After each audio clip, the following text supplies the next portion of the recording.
Andy Bailey, a redshirt junior, Athens, Tennessee, is going to kick it away for the Bulldogs. And deep to return for Georgia Tech is Jamal Evans, the freshman from Irving, Texas, who scored his second touchdown of the year last week against Duke. His kick return average 22.4 on 13 returns. Georgia in their red, silver pants, red helmets, Tech in gold hats, gold pants, and white jerseys with navy blue letters and numerals. Jackets won the toss and will move from left to right in period one at Athens, and away we go. High, short kick, and this will be Evans at the 10, 15, 20, 25, 30, thumper 35, 40 to the 42 goes Jamal Evans. Great block by Michael Matthews, and the tackle made by Asher Allen. Great field position for Georgia Tech, shy of its 41 as they unstack. Note. You're right, Wes. This is where you want to start. Jamal Davis has really been doing a good job of taking the ball and ramming it right up the middle. Nice hole in the middle of the field. 1st and 10, Georgia Tech with the ball at its 41. Reggie Ball with James Johnson to the left. Calvin Johnson on Paul Oliver. Here wide to the right side. Tashard choice the lone setback.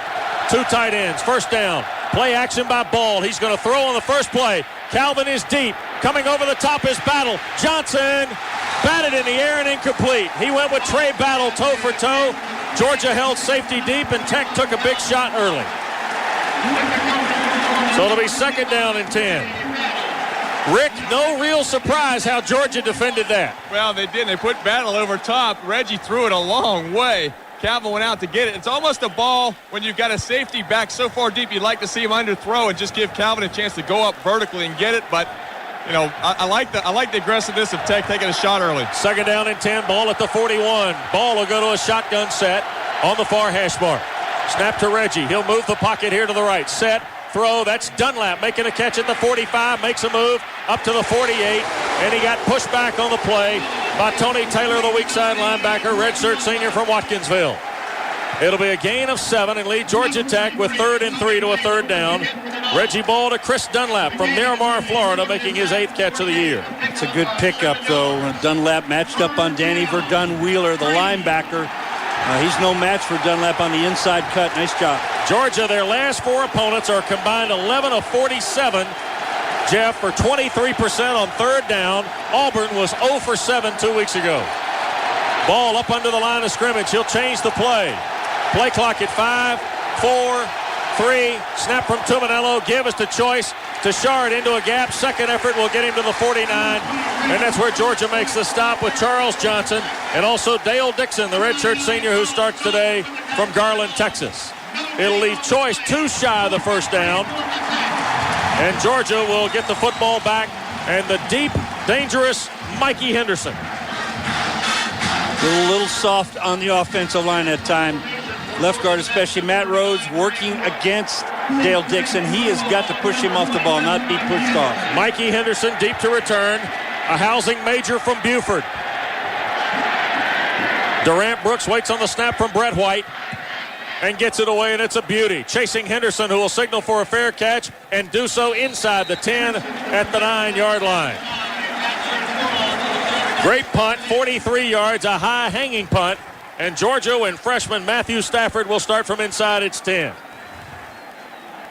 12:51 to go in the opening period of play. And Georgia gets the football for the first time at its 9. And here is Stafford. Ballyhooed freshman from Park Cities, Texas, becomes just the first player since Eric Zier to go directly from high school to starting in Georgia. Zier, of course, started in 1991. Quincy Carter, ill-fated baseball career, brought him to Georgia in 1998. 1st and goal, or 1st and 10 at the Georgia 9. Lumpkin to Stafford's right in a shotgun. Georgia opens with a tight end to the left, 3 receivers. Snap to Stafford, inside Lumpkin. He'll be pulled down. No, it's a fake. It is Stafford on the keep. He'll cut back 25 and brought down by Avery Roberson at the 29. It's a gain of 20, and they had me fooled and a lot of others with Matthew Stafford on the spread formation. Spread formation option. Nice ball handling by Stafford. Tech comes off the corner with a blitz. And I think, like you, Wes, the linebacker, I think it was K. Michael Hall. We got him from behind and thought it maybe had a loss. Kenny Scott comes hobbling out after the play. Jahi Daniels will check in for Georgia Tech. Stafford operates from under center. Massaquoi to the far side. Bryant near side. An I formation with a tight end to the left. The give will be to Lumpkin, looking for the left side, and he'll be turned over at the 32. It's a gain of 3. Philip Wheeler makes a stop on Reggie Ball's former high school teammate, Craig Lumpkin. It'll be second down, and let's call it 7 from the Bulldog 32-yard line. Lumpkin coming off his best game, 100 yards, 101 or 105 yards rushing against Auburn in 20 carries last week and averages 5.4 a carry. Rayleigh and Bryant to the far side. Massaquoi to the near side. The tight end Milner to the left. Lumpkin to the right of Stafford in a shotgun. On second down and 7 for Georgia at its 32. Snap to Stafford. Looks left. Throws left. And ground ball as it bounced to Massaquoi, incomplete. Jahi Daniels was there on the coverage for Tech, but it was of no consequence. As Stafford's first pass of the day is incomplete. Kenny Scott will come back in. Patrick Clark will head to the Tech bench. The Jackets will go to nickel here on 3rd and 7 for Georgia at its 32. The Bulldogs 57% on their last 2 games on 3rd down. Georgia Tech's opponents are only 6 of their last 27 on 3rd down. Chris Durham, no relation to yours truly, in the ball game for the Dogs in the slot at the right. 3 receivers, the tight end Milner to the left. Tech changes it up and Stafford goes to readjust the play note. A lot of looks on defense. Here comes Stafford. Looks left, throws, caught. Massaquoi. It'll be near a first down at the 40. He was hit immediately by Kenny Scott, and he'll have it by a step. So Stafford to Massaquoi, and Georgia converts their first 3rd down of the day. 8 yards, and they needed 7, and they got it to the Bulldog 40. 11 to play in the first quarter, no score. Came right back to the play that he skipped previously on the previous pass. The same play, a little bit too much cushion by Kenny Scott maybe. Bryant with Rayleigh to the far side. Massaquoi here to the left. 3 receivers, the tight end Milner to the right. And Lumpkin stays in the game as Stafford operates from a shotgun. Tech brings Hall up on an edge. Stafford to throw the football. Pumps. Now he'll fire it downfield. And it is way beyond the reach of A.J. Bryant, who had Jahi Daniels with him in coverage. The one rule you got from the Tech coaches when asking them about Matthew Stafford, to a man they all said, big arm. I mean a big arm, Jeff, on this kid from Dallas. He's 6'3", 228, and the stats bear him out a little bit. Although, passing-wise, not doing that well. Still 7 yards an attempt, 13 a completion. Those are NFL-type numbers. Harris goes to the right, Durham here to the left, an I formation behind Stafford now on 2nd and 10 at the Georgia 40. No score. We played almost 5 minutes from Athens. Tech trying to change things up, show Stafford different looks. Here's the toss, and this is Lumpkin running to the left side. He'll try and cut back. He got 4, maybe 5 to the 45. And he'll be stacked up by Darrell Robertson and Adam Oliver. So that'll leave Georgia with 3rd and long 4. Let's call it 3rd and 5 back at the 45. And with 10:25 on a moving first quarter clock, Georgia, who converted 3rd and 7, will now look at 3rd and 5. Wes, it sure looks like out of the shotgun. Obviously, there's a package that they have for Georgia Tech's defensive looks. And Stafford is, they've grown enough confidence in him to allow him to change play. 3 receivers, the tight end to the left, 3rd and 5. Actually 4.5, if you will. Stafford in a shotgun with Lumpkin to his right. Tech has 5 on the line. Snap to him. He'll look, throw back inside. It hit Milner as he came out on the route for a first down at the Georgia Tech 43. Kenny Scott made the tackle. 12 yards on the throw and catch to Martrez Milner from Gainesville. Well, you called it. The ball's in the air. Tech's blitzing. Well, they're going to send Philip Wheeler, Joanna White playing a little bit soft like blitz in the middle, but he threw that ball before he made the break. Nice throw and catch. 13 yards to the 42. And it'll be 1st and 10 for Georgia. Bryant and Rayleigh to the far side. Massaquoi here to the left. Milner's 25th catch of the year. Leads Georgia in receiving. Massaquoi in motion to the right. Snap to Stafford. Give is to Lumpkin. Whoa, look out. Here comes Adam Oliver. Shutting the door on Craig Lumpkin for no gain. Maybe a loss of 1, depending how they unstack. And that play, Jeff, really never developed. By the time Stafford handed Lumpkin the ball, Oliver was almost there. And it is a loss of 1 back to the 43, 2nd and 11. It's almost as if he wanted to keep that like he did on the very first spread option play, except this time more in motion. Lumpkin is moving more to the middle of the field for the handoff. Stafford shotgun with Lumpkin to his right, 3 receivers. 8:55 to go first period, no score. Georgia on their opening possession. Here's the give, and this is Lumpkin sweeping to the left side, and he'll get to the 39-38. Oliver comes over the top to make the stop. It'll be 3rd and 6, and now a flag has come down on the play. And here is Jack Childress, an ACC crew here today. Personal foul on Georgia.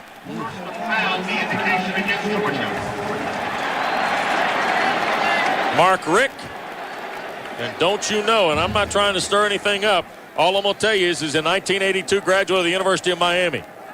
And last time I checked, they need a football coach. Ooh,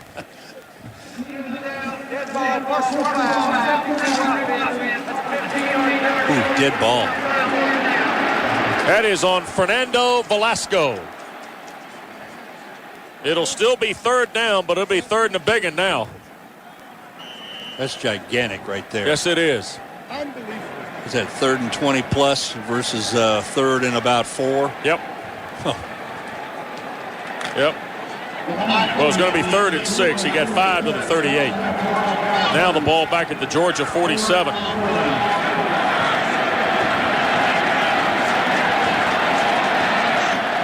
3rd and long. Stafford to throw.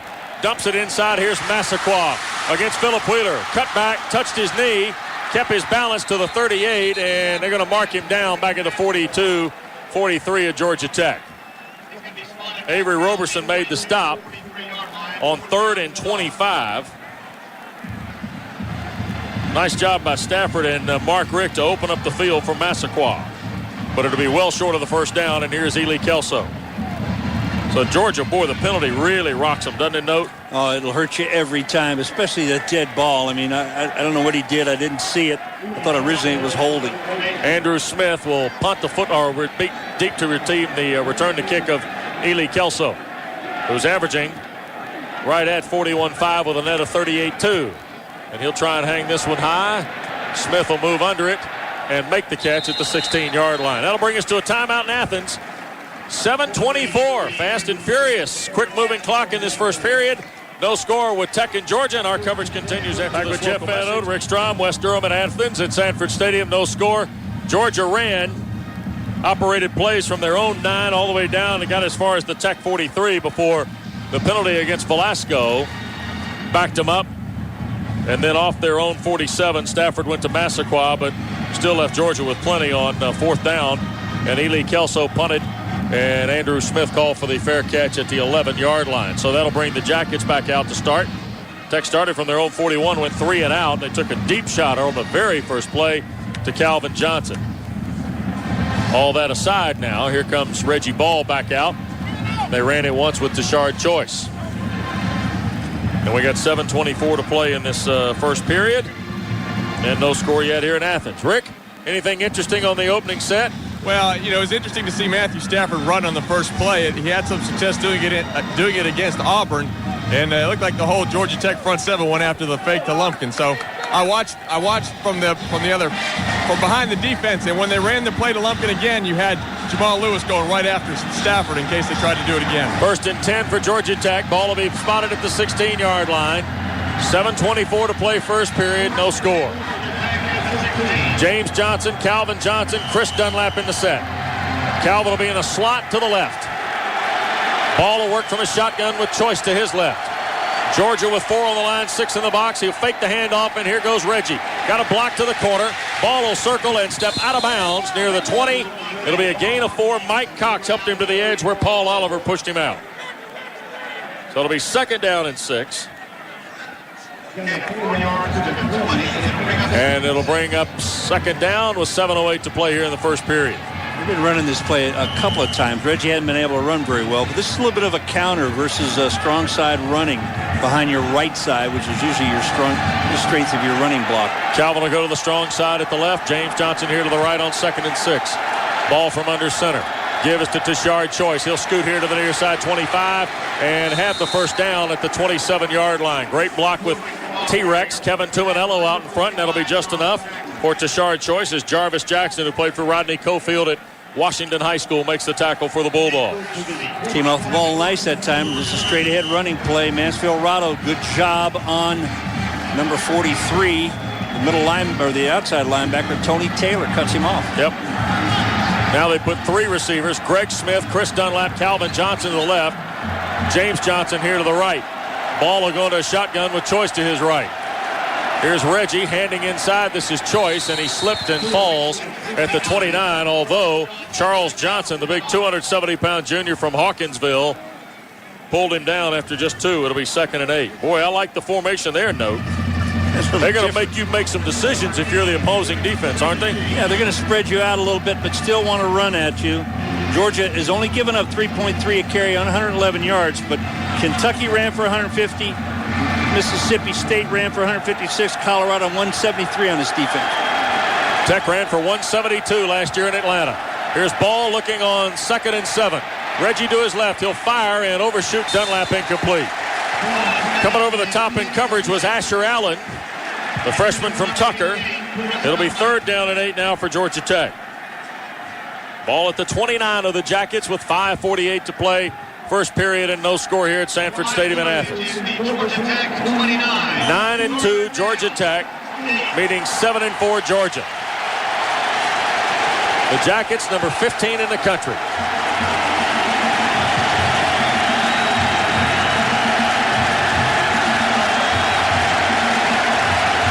Three receivers in the set. Ball in a shotgun. Snap to him. Reggie dropping straight back. He's going to look, throw, and sail it over the top of Dunlap, incomplete. And that'll be 4 plays and out, 5 plays and out for Georgia Tech.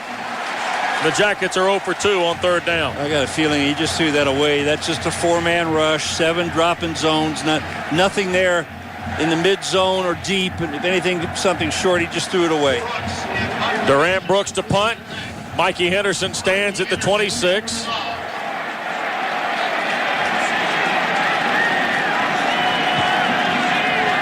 Slight wind into Brooks's face.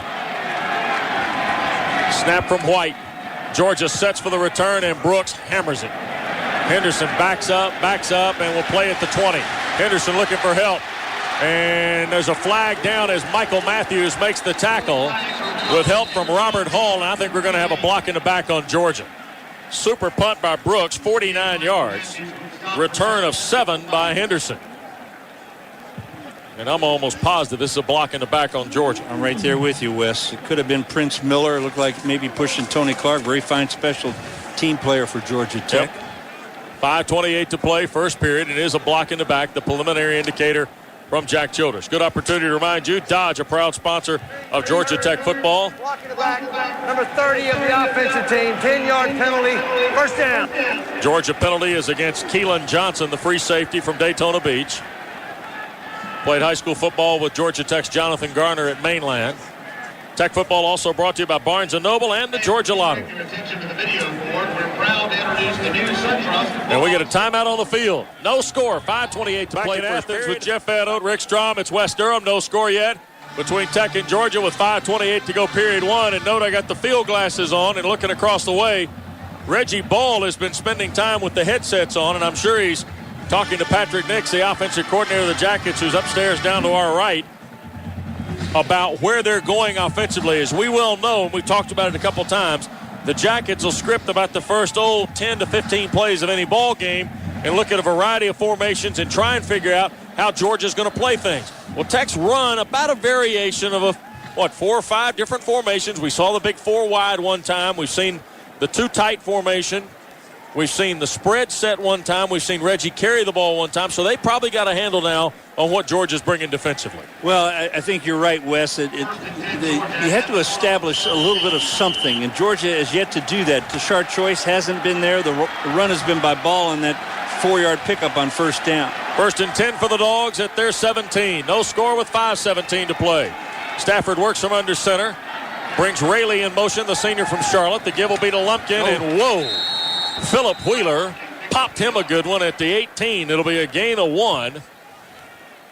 And Craig Lumpkin will wander back to the huddle. And if he says it didn't hurt, he's lying. You know, the beauty of Tech's defense is that it is in a run blitz situation also. It isn't always just blitz in passing situations. It is run blitzing. That's why Philip Wheeler's coming off the edge. Massaquoi to the right. Rayleigh and Bryant to the far side, and Stafford will go to a shotgun here on 2nd down and 9 at the 18.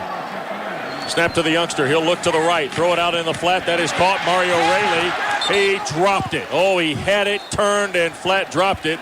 And give Jahi Ward-Daniels credit. He stayed right with it. Had they ruled that a fumble, Ward-Daniels would have scored at the east end of Sanford Stadium. 3rd down and 9. Nope. Mario Rayleigh, a senior, only has about 7 catches this year. Made a big catch last year, if you recall that, driving for the winning score right in Atlanta, but he had a concussion, suffered a concussion against Kentucky. He's been out. Michael Johnson comes out of the ball game. Tech puts Oliver and Robertson on the edges, brings another DB in. Gary Guyton stays in with Philip Wheeler and K. Michael Hall. Stafford to a shotgun set. Matthew Stafford looks under duress. He'll throw to Lumpkin out of the backfield. Lumpkin makes one man miss. He'll have the 1st down and more. Across the 30 to the 34 goes Craig Lumpkin, where Jahi Ward-Daniels makes the tackle. 16 yards and a 1st down on 3rd and 9 for Georgia. Very well set up a screen. Tech is coming with a blitz, and I think they had a zone blitz with Joanna White playing a little bit soft, maybe in the middle, but this is well set up. Wall of blockers out in front. The screen, when it works, is a beautiful play to watch. And Lumpkin handles the ball very well to get the 1st down. Fresh set of downs. Kenneth Harris will come to the near side. Chris Durham to the far side. I formation behind Stafford with the tight end Milner to the left. Give will be to Lumpkin. Sweeping here to the left. That's going nowhere. Adam Oliver again, along with Doc Richard, makes the tackle, and it's a loss of 1 back to the 33. So it'll be 2nd down and 11. Great play. And Adam Oliver has fast here in the last month and a half of the regular season. Really earned himself a lot of respect and might be headed to first team All-ACC next week. Georgia's got a player shaken up. Ken Shackelford, the split tackle, shaken up on the play, and that means Georgia will now get Daniel Inman in the ball game. He and Michael Turner have been rotating at tight tackle. Jeff, while we got a minute here, breakdown split and tight. You don't see it very much in college football. In fact, Mark Richt brought it from Florida State. Yeah, it's very unusual. It puts a lot of pressure, I think, on offensive linemen. One, that the split would be the split guard and split tackle go to the weak side. Right. The tight guard and tight tackle go to the strong side where the tight end is, or to the wide side of the field where formation is. And so you're moving both sides. You're going to see a lot of different players. You've got to really do some studying on your part of your offensive lineman. Bryant and Rayleigh to the far side. Massaquoi here to the near side. 2nd and 11 for Georgia at its 33. So Inman comes in to spell Shackelford, who got banged up on the play. Here's the give, and this is Lumpkin. He fumbled the ball. Did Tech get on it? Let's see. Loose change, and they're signaling 3rd down. Oh, Lumpkin coughed it up at the 36 and almost gave it to the Yellow Jackets. Darrell Robertson stripped him of the ball, but Tech couldn't come up with it. And I think it was Inman who just came in the ball game who fell on the loose change. One of the real weaknesses of this Georgia team is turnovers. 14, they've had 19 fumbles, lost 14 on the year. They are a -6 in turnover. They're like 94th in the country. Jeff, they've had 12 turnovers in the last 3 games, but they're only -3. Defense has been helping them out. Trey Battle in particular 2 weeks ago against Auburn. 3rd and 8 at the 36. 2:34 to play in the first period, and now Stafford needs a timeout. Play clock had wound down, and the freshman from Park Cities, Texas, bangs the timeout. He'll come to the side, talk with Mark Richt, and we'll take a break. Local message now. No score in Athens. This is Strom, West Durham. It'll be 3rd down and 9 for Georgia. Just outside its 36-yard line. Tech football brought to you in part by the FedEx Orange Bowl. Also in part today by Cook's Pest Control and Divine Events. Well, note so far, Georgia with 82 yards on 15 plays. Tech's only got 20 yards. Matthew Stafford, 4 of 7 for 46 yards. Reggie Ball, just 1 of his first 4. Craig Lumpkin, 15 yards on 7 carries. Well, they've managed to flip the field, talking about Georgia twice now, starting on their 9, and then this drive starting on their 17. And they've been able to drive the ball out a little bit. You'd like to have kept them backed up in the hole and maybe kept that good field position for yourself. Haven't happened ever since the opening kickoff. Well, now Matthew Stafford will have 3rd and 8 to look over. They converted 3rd and 9 earlier on a 16-yard screen pass to Craig Lumpkin. Pretty good 3rd down conversion, 39% on the year. Yep. Coming in, 8th in the SEC. They were 8 of 14 at Auburn. 3 receivers and a shotgun set for Stafford. Milner is tight end to the left. Tech with 4 on the line against the freshman quarterback. Snap to him. Stafford will look left. Throw back across the seam. Is that caught? It is by Martrez Milner at the 46 under the watch of Avery Roberson. Wow, I'll tell you what. I don't know how in the world he fit it into Martrez Milner. Do you? Well, he was able to drift a little bit out of the pocket. Pressure coming from the right side. Georgia rushed 4. One of them was K. Michael Hall and 3 linemen. He was able to drift a little bit to the left. And that's 2 short 3rd downs, or 8-yard, 7-yard 3rd downs available to pick up by stop patterns. Georgia now 4 out of 5 on 3rd down, and now they're going to review it. They're going to review this. The previous play is under review. Now let me bring you to our new dimension today. Remember when Notre Dame was in town, Rick? You and Jeff and I talked that night. It was a Big Ten crew with an ACC replay crew, remember? I remember. Okay. Now, we're not going to get into replay and what's right and what's wrong. All I'm going to tell you is we've got an ACC crew on the ground, and we've got a Southeastern Conference replay crew headed by Bob Patrick upstairs here. So all that being said, the Southeastern Conference and the ACC, their policies and procedures virtually mirror one another. There's no need to get into the differences. We could be here all night, and we'd probably miss a heck of a game. But all that being said, remember that today Jack Childress is talking with a guy in Bob Patrick who he's probably never worked with before. May have, but may not have. And I don't know. We'll see what happens here. I always think what's interesting about these things is the referee on the field I don't think he has any real input into it. It's simply the person up in the booth reviewing the video. From where I was standing, Stafford put it in a very low place away from Avery Roberson. I couldn't see the ball hit the ground. I was a long way away from it, but I'll be surprised if it's overturned. Well, Tommy Barber's looking at it and saying, I'm not sure he caught it. Well, as we've come to find out, and this will be my only statement, I'm not sure he caught it has not oftentimes been enough to say it was incomplete. Jack Childress in a quick visit with Mr. Patrick upstairs, and here's the announcement. After further review, the call on the field is confirmed. It is a catch and a first down. There you go. So they got 10 to the Georgia 46, 1st and 10. You remember last year now, Stromy. The first quarter took 1 hour to play. Yeah, this one's looking like it's going a little bit quicker this time. Bless their little hearts. I formation, Sutherland and Lumpkin. Tight end to the right and single receivers. Tech shows blitz, give us to Lumpkin. He'll try the right side, bounce off the first man, cross midfield to the Georgia Tech 48. It'll be a gain of 6 on the play. Tackle made by Anawai and Adam Oliver. Way too much. Tech's got to stiffen up here. You're coming with almost like a gap 8 look when you bring all the linebackers in the gap. And this is what Lumpkin did a little bit against Tech last year. He's one of the few backs you see in college football that still do a spin. Yep. He had 11 carries, Jeff, 74 yards last year in Atlanta. A lot of it came on one series. 2nd down and 4 after the 6-yard gain by Lumpkin. They give it to Lumpkin again. Oh, and he got sawed off at the pass that time by K. Michael Hall. And he'll be limited to 1. It'll be 3rd and 3. Craig Lumpkin, who was Reggie Ball's running back at Stevenson High School, where they played for Ron Gartrell, whose son T.J. Gartrell has been injured most of this year and unable to go for Georgia. Now 3rd down and 3 for Georgia at Tech's 47. They take Trip Chandler out, bring Martrez Milner back into the ball game. Too many 3rd down conversions on these first 2. Yeah, they're 4 out of 5, Jeff. Way too many. Need to shut it off. Stafford from under center. Eye behind him. Play action by Stafford. Looks. Hall's got him and sacks him. K. Michael Hall came through and they sacked Matthew Stafford back at the Georgia 43-yard line. That is a loss of 10 on the play. It'll be 4th and 13. Well, they get a great block out of Lumpkin. I think it's Philip Wheeler blitzing at the same time with K. Michael. And he does a nice job of cutting him down, but there's nobody to pick up K. Michael. 9 plays and a punt now for Georgia. They've run 19 plays to 8 for the Yellow Jackets from scrimmage here, note. And that'll be the final play of quarter one. We'll go to period 2 here in Athens. And the longtime rivals are scoreless. Jeff Van Oden, Strom, West Durham speaking to you from Sanford Stadium in Athens, where the Jackets and Bulldogs are scoreless through the first 15 minutes of play. K. Michael Hall's 4th sack of the year, 12.5 now in his career. Next Saturday, we'll be at the banks of the St. Johns River, Jacksonville, Florida, for the Dr. Pepper ACC Championship game, where Georgia Tech will meet the winner of tonight's ball game between Wake Forest and Maryland at 1 o'clock.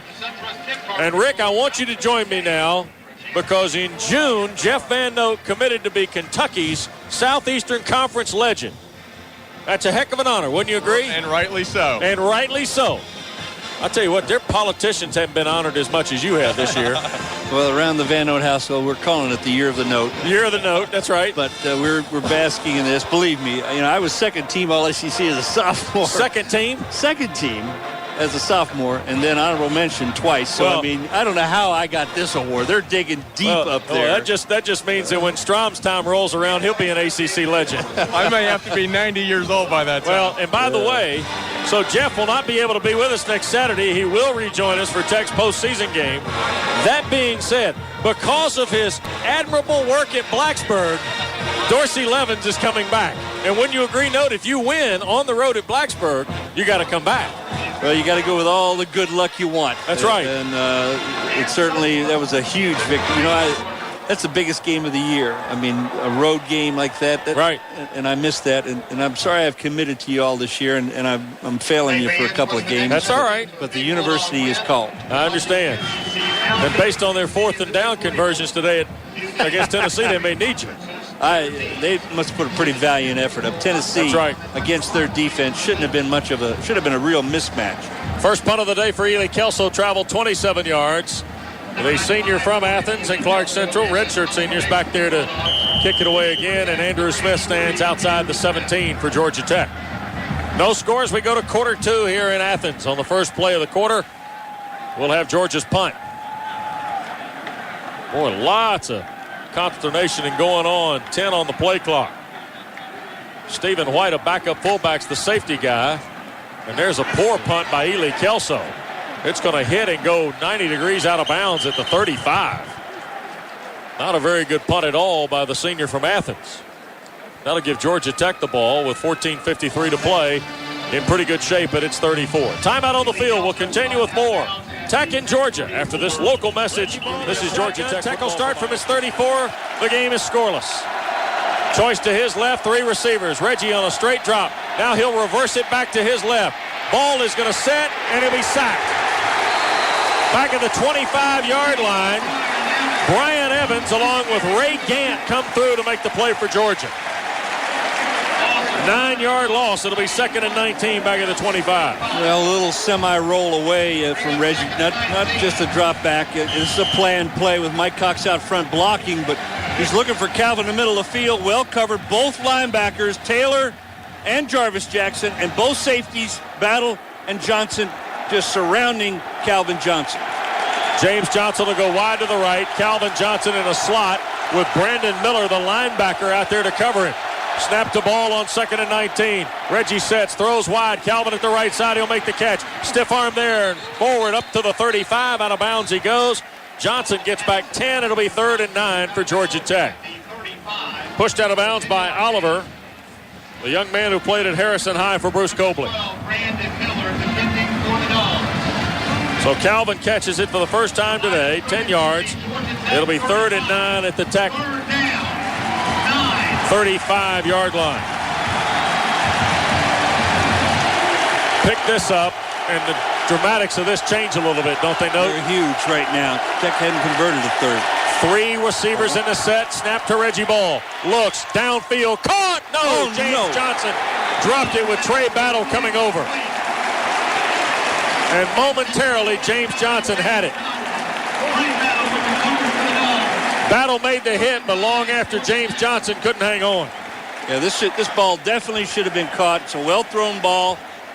They broke coverage for somehow. I think the corner just squatted, maybe looking for somebody coming out of the backfield.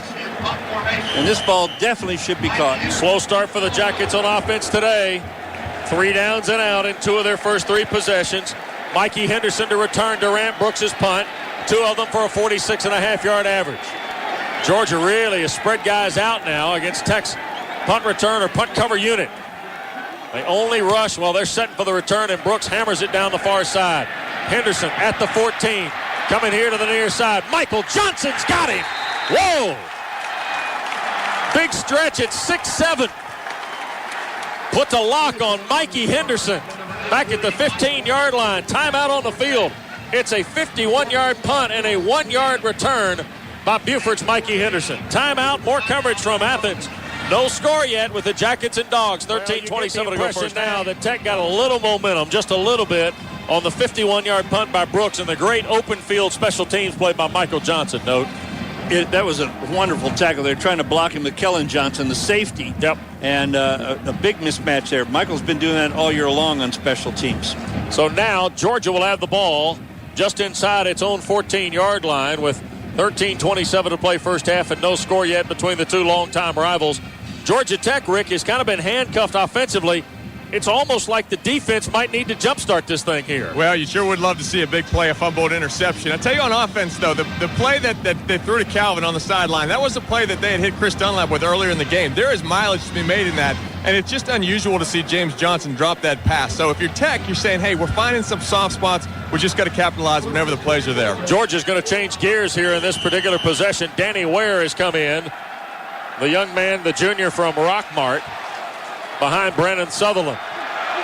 Rayleigh to the near side, Bryant to the far side. Tight end Milner to the left. Georgia moves left to right in period 2.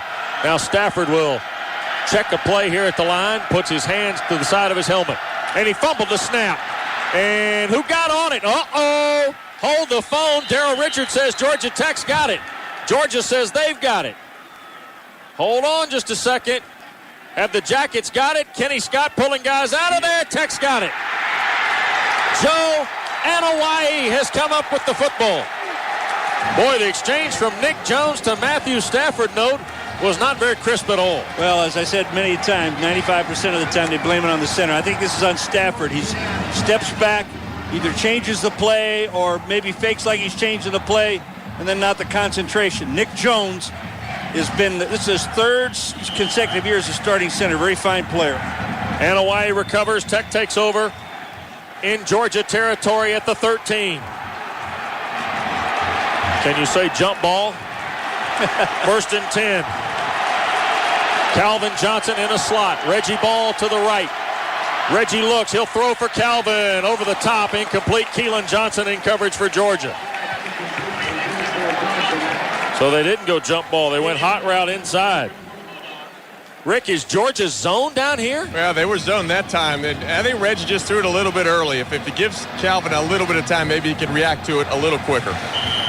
Yeah, I think hoping to hold the linebackers with that play action fake in the backfield didn't do it. 7 dropping, just 4 coming. Tight end to the left, 2 receivers to the right. Mike Cox in motion. Ball works from under center on 2nd and 10. Reggie gives to Shard Choice, working to the right side, pulled down from behind by Jarvis Jackson. He had 5 tackles at Auburn, a dozen in the loss at Kentucky, and he holds Choice to 1 there. It'll be 3rd and 9. Power O, the play they love. Matt Rose got to stay with Jarvis Jackson. Don't let him bleed off you. You've got to stick and stay with him. Greg Smith comes in. He'll join Dunlap, Calvin Johnson, and also James Johnson. Georgia Tech's going to go 4 wide here. Reggie Ball. Is he going to work from under center? No, he'll drop to a shotgun with Choice to his left. Georgia will rush only 4, it looks like. Snap to him. They do only rush 4. Reggie to his right. He's going to come back here to the left side. Ball coming to the near side. Going to look. In trouble. What's he doing? He's sacked. Back at the 18. Ray Gant got to him, along with Keelan Johnson. And Ball is sacked back at the 18-yard line. It's a loss of 6. It'll be 4th and 15 and Travis Bell, who has made 4 straight and 6 of his last 9, but has not tried a field goal since the Miami game, or since the NC State game. Will go to try and convert here. 35-yard try by Bell. Snap, spot, kick is away, and it is good. 11:07 to play first half.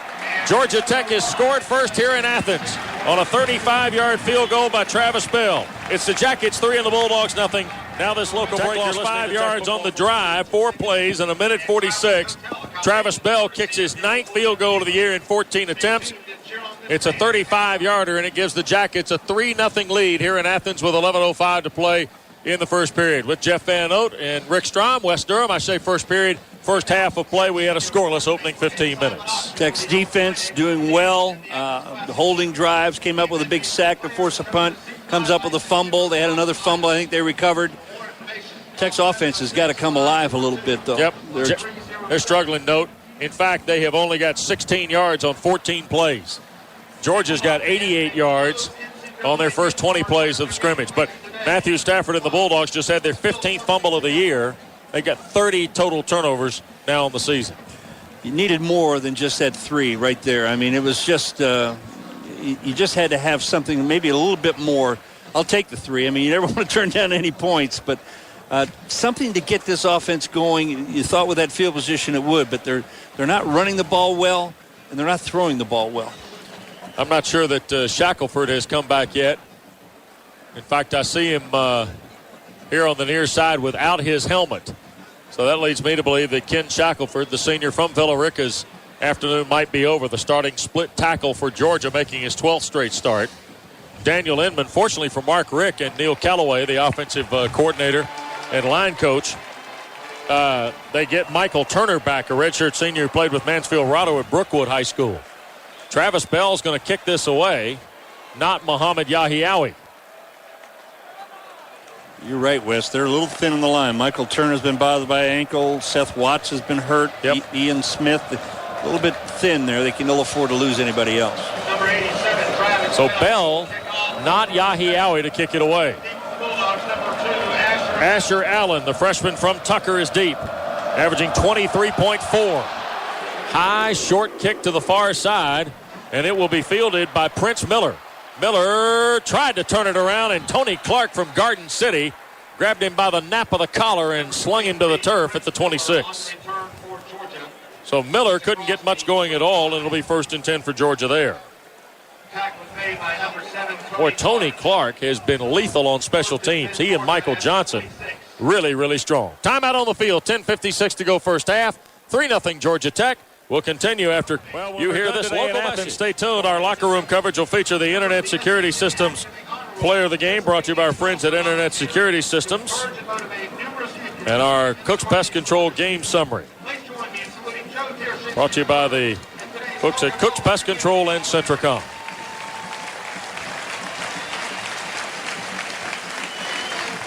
Georgia will have it 1st and 10 at its 26. Matthew Stafford is 5 out of his first 8 for 56 yards. Craig Lumpkins added 22 on the ground. That is 78 of Georgia's 88 yards of offense so far.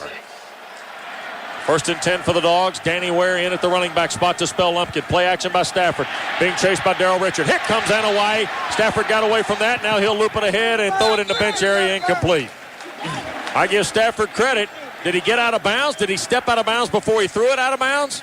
No, it's now ruled incomplete by Jack Childress' staff. This ACC crew called Stafford incomplete before he threw it or stepped out of bounds. Had he stepped out, it would have been a loss of 6.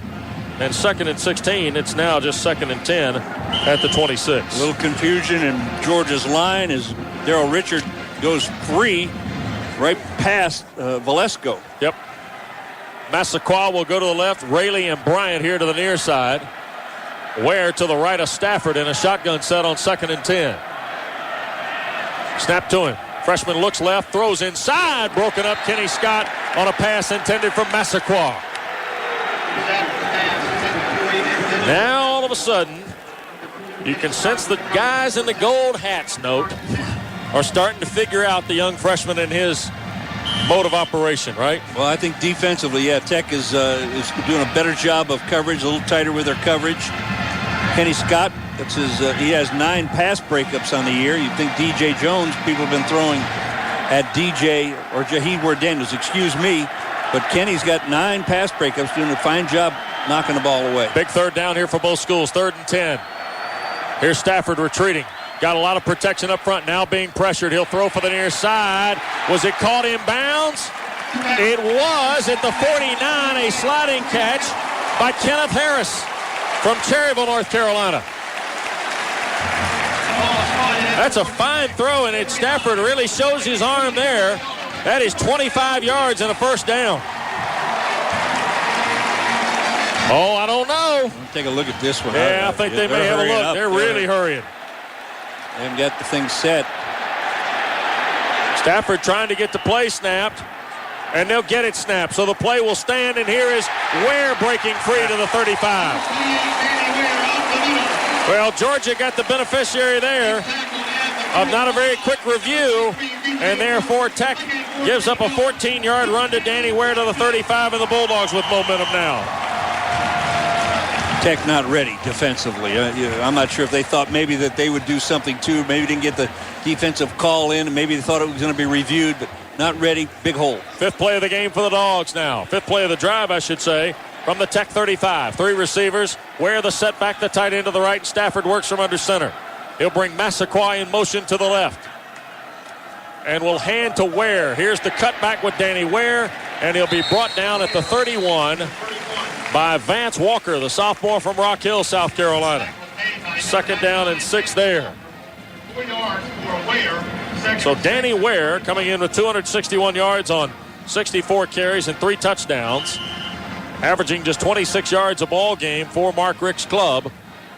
Has picked up a big run of 14 yards, and there that one of 4 to make it second down and 6 at the Tech 31. 3-0 Jackets with 9:28 to play in the first half. Stafford in a shotgun with 3 receivers. Ware to his right. Here's the snap, inside give, and Ware got clogged up by Darrell Robertson at the 30. It'll be third down and 5. Well, Tech's got the spread play figured out, Note. Yeah, they're crashing every time. We saw it the very first time when the defensive end, I don't know if it was Darrell Robinson in the very first play, but that time Matthew Stafford, he's reading Darrell, and he probably should keep this ball, and instead he gives it, and then he tries to cut block Darrell Robertson. No avail. A.J. Bryant will come in, give Stafford the play from Mark Richt, who calls plays. Massaquoi to the left, Durham and Bryant to the right. Stafford in a shotgun with Ware to his right. Now he changes the play. Play clock at 2, 1, and Mark Richt called timeout from the bench area. He bailed out his true freshman quarterback right there. He flat bailed out Matthew Stafford. Timeout on the field, 3-0 Georgia Tech. 8:33 to play first half. We'll continue with more. Jason Benetti in our ISP studios. West Durham at Sanford Stadium in Athens. 3-0 Georgia Tech leads Georgia with 8:33 to play here in the first half. Matthew Stafford hit Kenneth Harris on a 26-yard pass, and Danny Ware went 14 yards to the Tech 35. Since then, Ware went 4 more, and then only a yard on second and 6. So it's 3rd and 5 for Georgia at the Georgia Tech 30 with 8.5 minutes to go in the opening frame, and this is a very big play here in the possession for both schools. Because the Bulldog kicking game after the midseason injury to Brandon Coutu, really one of the fine kickers in college football, has put Ely Kelso on the spot, and his only field goal of the year was 34 yards at Auburn 2 weeks ago. Andy Bailey, I think 5 out of 8, but he missed a couple extra points, and they put him on the pine. Here is Stafford at the 35. At the 30 for 3rd and 5, I should say. Snap to him. He'll look left, and we get whistles blow, and we got offsides. Motion against Georgia, I think. Procedure against the Bulldogs. Our crew headed today by Greenwood, South Carolina's Jack Childress. We have a dead ball foul, false start, 72 of the offense. That's a 5-yard penalty. It's still 3rd down. That's Daniel Inman, Note. Every little bit helps. They were going to throw an out and up that time on Kenny Scott. Lawrence Marius playing deep to Massaquoi, and he beat Kenny Scott. Kenny Scott bit on that route. 3rd and 10. Georgia is 5 of its first 7 on 3rd down today.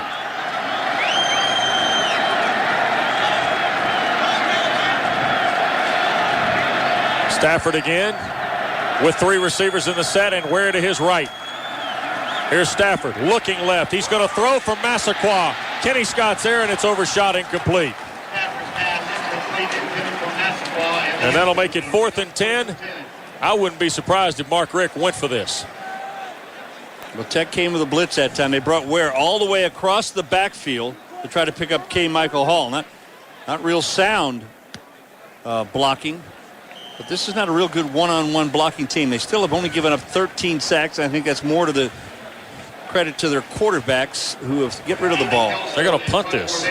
Oh, man, you don't get any kind of yard. There's some respect for Tech. Yep.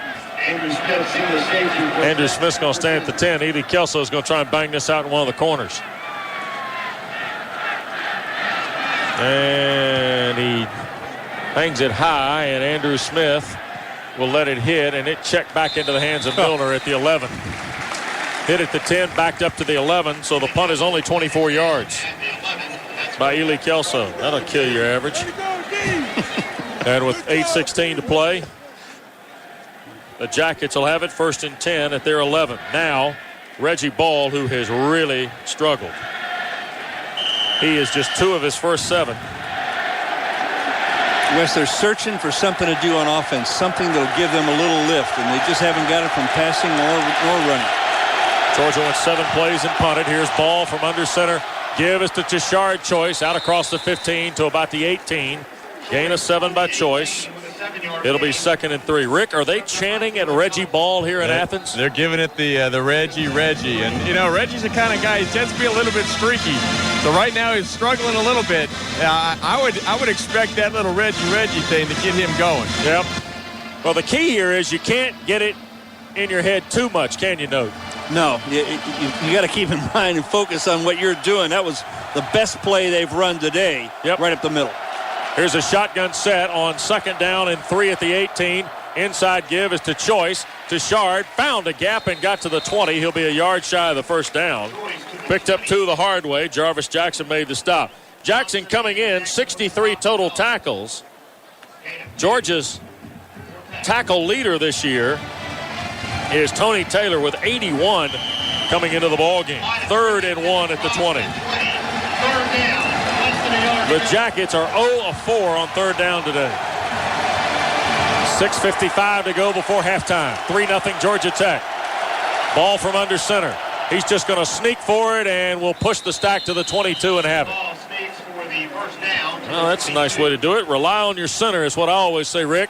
When you got a vested, crafted center, just run right behind the center, right? Well, it's not my favorite play, but he did get Tuminella got a good push, and Reggie just kind of hid behind him, and they just pushed the whole pile forward. So I'll take it. Well, you know they're going to pinch the tackles. They're maybe heads up over the guard, but you know they're going to pinch inside. That's a nice job by all 3 of the interior guys getting a little bit of crease. Calvin wide here to the left. James to the right. Ball to throw. And he'll look. Calvin is out here. He held him. And it is incomplete. Paul Oliver may have gotten away with a hold on Calvin Johnson. He grabbed his jersey. You've got to call that right in front of Mark Richt. Wow, I don't know if we'll get another look at it or not on the monitor we've been provided up here.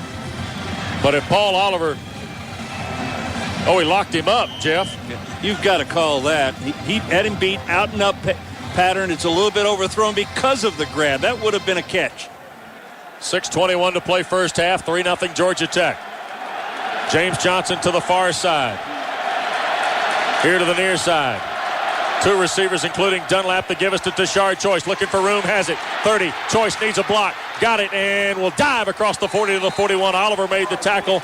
Mike Cox helped with a big block, but it's a 19-yard run for Tashard Choice.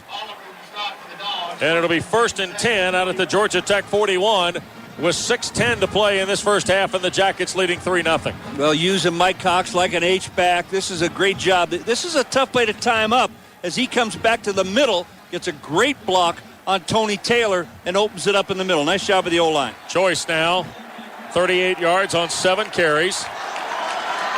Reggie Ball from under center on 1st and 10. Another give to Choice. Coming here to the near side. Tashard out toward the midfield stripe. He'll be brought down by Jarvis Jackson, but it's 9 more yards behind Birmingham's Nate McManus. pulling from right guard. McManus paves the way for Choice and 9 more. Tech often likes to run it to the strong side, and that would be a power O. This is a weak side, a G play where you pull McManus like this. He does a great job of logging Roderick Battle, the defensive end, inside. Calvin will go to the right. Here to the near side comes James Johnson. Michael Matthews in motion. Ball from under center, hands to Choice, first down and more. Tashard 45, inside the 40 to the Georgia 39. 11 more for Tashard Choice. And now they're coming in great big chunks for the youngster from Riverdale.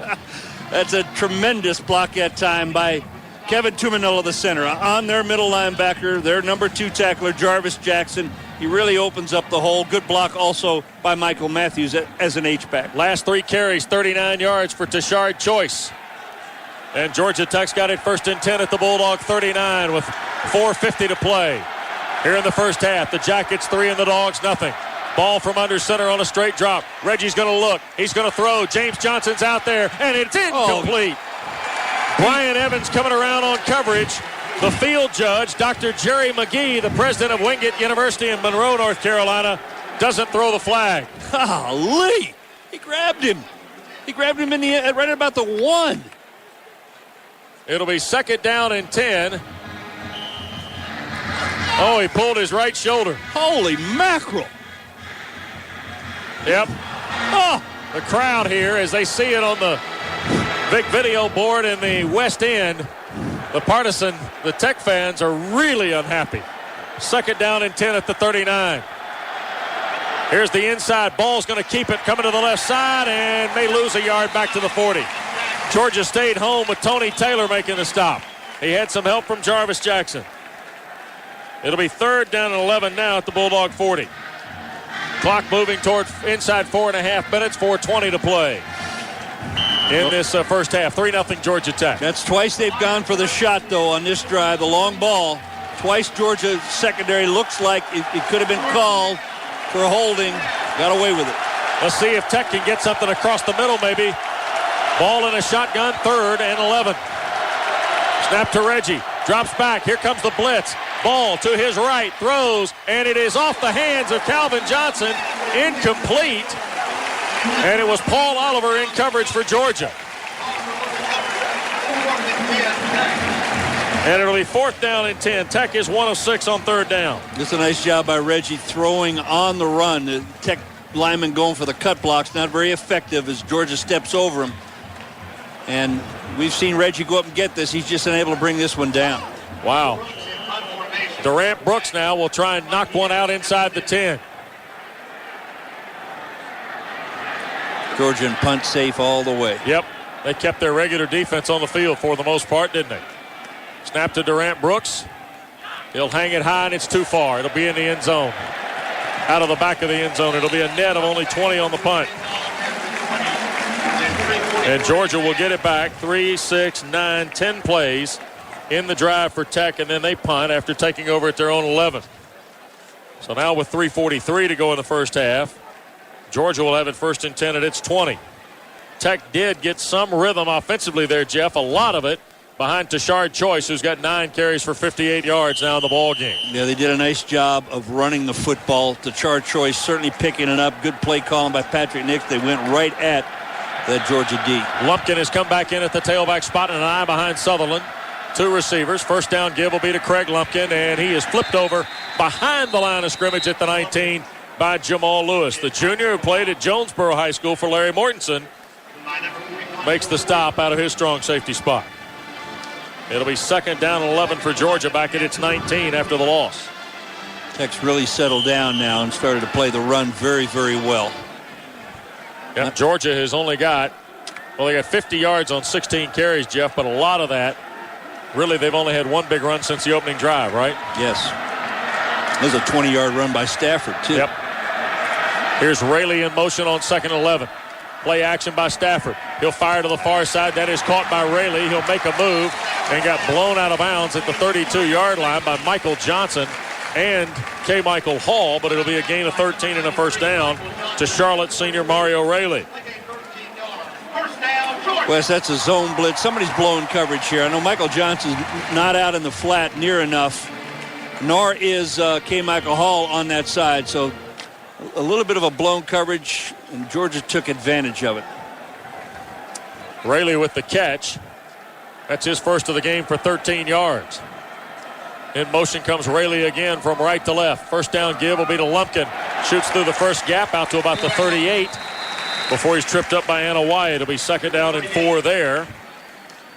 The clock moves toward 2.5 minutes to play here in this opening frame, and it's 3-0 Georgia Tech. We're still pretty warm for the last Saturday in November. 66 degrees, and we're almost on 5 o'clock. Got to turn the air conditioning on to eat that turkey. So I felt like it was that time of the year. Massaquoi goes to the left, 2 receivers to the right. Lumpkin the setback. 5 on the line for Georgia Tech. Raley in motion. Stafford's going to throw here. Left side is covered. He's going to take the deep shot from Massaquoi, and it's incomplete. Offline with Scott and Jones covering for Georgia Tech. So it'll be third down and 4. The clock stops on the incomplete forward pass with 2:08 to play, or 2:05 to play, I should say, in this first half. And with that, Michael Moore and Kenneth Harris both come into the ball game now for Georgia. Moore, a redshirt freshman from Fort Lauderdale, had a 19-yard catch against Florida. Harris has already made one big play today. Chris Durham will be the receiver to the left side for Georgia on third down and 4 at the Dogs' 38. Stafford in a shotgun set. Wheeler coming on the blitz. Stafford looks right, throws, and incomplete, intended for Moore, and it'll cost Georgia possession. Another drop, and boy, have those been well documented by the Bulldog receivers this year, Note. Yeah, that should have been caught. It was just a little bit of a turnout pattern, and he should have this ball easy enough for the first down. Certainly it doesn't help the young quarterback, but that's everything you want to do from Tech's defensive standpoint. Ely Kelso averaging under 25 yards on 3 punts here in the first half. We'll kick it to Andrew Smith, who stands at the Jackets' 21-yard line. 3-0 Georgia Tech. 2 minutes to play in the first half at Sanford Stadium. You got to watch that fake for the fake punt all the time. Jackets are really minding the shop. And Ely Kelso will hang one high. Smith will signal for and make the fair catch at the 25, 26-yard line. So the punt by Ely Kelso is only 37 yards, and there's no return by Andrew Smith, and Tech will have it with 1:52 to play here in the first half. And the Jackets will start from their 26-yard line. Tech has all 3 timeouts remaining. Georgia has but 1. Reggie Ball in this first half, 2 of his first 10 for 17 yards. Here's Ball, quick snap. He'll reverse it out, sling it here to the near side, caught Johnson. Calvin made a move at the 25, falls forward to about the 30. It'll be a gain of 3. It'll be second down and 7. Paul Oliver made the stop for Georgia. 3-yard gain, 1:27 to play. It'll be second down and 7. It's the second time they've thrown that pass. Rick talked about it a little bit in the first quarter, that it appeared that the outside flats near the line of scrimmage would be open. That's good closure, though, by Oliver. They bring Asher Allen into the game and take Danny Verdun Wheeler out. Snap to Reggie. Inside give. This is Choice looking for the near side. 35 and first down to the 37 goes to Shard Choice. It'll be a gain of 8. Tony Taylor makes the stop. And it is a first down. Jack Childerson and his crew get it spotted. And does Tech take a timeout here? They do. They'll call it from the far side with 1 minute to play here in this first half. A timeout taken by the Jackets. And we'll burn a quick one with them as well. Back after this network timeout with Jeff Van Oderick, Strom, West Durham here in Athens. 3-0 Georgia Tech. Defensive end coach John Fabris of Mark Rick's staff, who's on the field, is watching the package for Georgia Tech. The Jackets have various and sundry guys that, like any team offensively, that huddle around, and they're making sure that they've got their right personnel on the field. For instance, Asher Allen started out on the field. He's now come off, and Verdun Wheeler's gone back out there. And Ball will be in a shotgun on 1st and 10 at Tech's 37. 3-0 the Jackets lead, and Reggie to throw. Pressure coming. Back here to James Johnson at the 45 and out of bounds at the 47. It'll be close to another first down, maybe a yard shy. Pushed out by Trey Battle, the hero of the Auburn game, my goodness. Second time today Georgia's come with a corner blitz. Byron Evans, both times off the backside from the weak side, the boundary side, where it was closest to the boundary. 55 seconds to play in the first half. 3-0 Georgia Tech. Ooh, what a score would do here for the visitors from Atlanta. And here is Ball dropping straight back. Reggie to throw. James is there, and he couldn't catch up to it. They were wide open, too, note. I mean, Brian Evans had backed way off. Quentin Moses had fallen back in coverage, but Reggie Ball had found the seam, and James Johnson just couldn't get the catch. Well, I think that's on Reggie more than anything, Wes. It was the zone blitz with Moses coming back. There's a big hole between he and Byron Evans, and Reggie just, I don't think James was expecting him to throw the ball that wide. He had settled down, throw it right to him. Tech's got 2 timeouts left, 49 seconds left to play first half. 3rd down and a yard. He will give to Choice, and to Shard, I think, is going to be shy of the first down. Tech going to bang a timeout here with 38, 36, 35, and Chan Gailey calls the timeout. And Jack Childress has now called a timeout with 34 seconds left. He's going to be short. Yeah, he's going to be short by about a yard, I think. Coach Gailey was going to call a timeout, but I'm not sure it was awarded. In fact, it wasn't, because Jack Childress had called timeout to spot the football. They got to get the chains untangled over there. We got a government operation on the north sideline. They'll get that done. They head against the instant replay guy moved. Get everybody else fetched around. This is going to be short by about a half foot. Well, it's sneakable. Oh, yeah, but you've got 34 seconds left and 2 timeouts.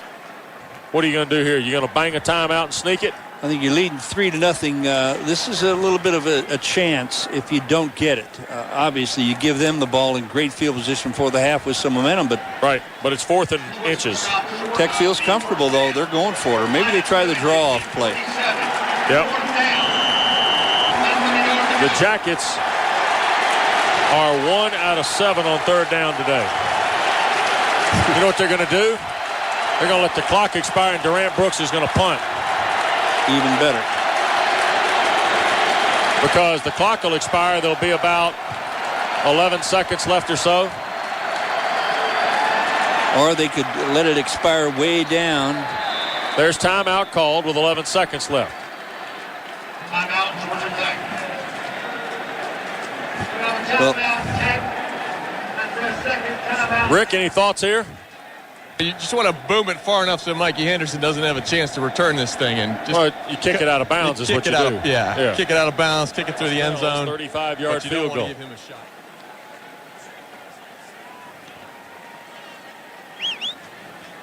Georgia's got Roderick Battle in there, Dale Dixon, Jeff Owens, Marcus Howard. I mean, they got their regular front 4 on the field.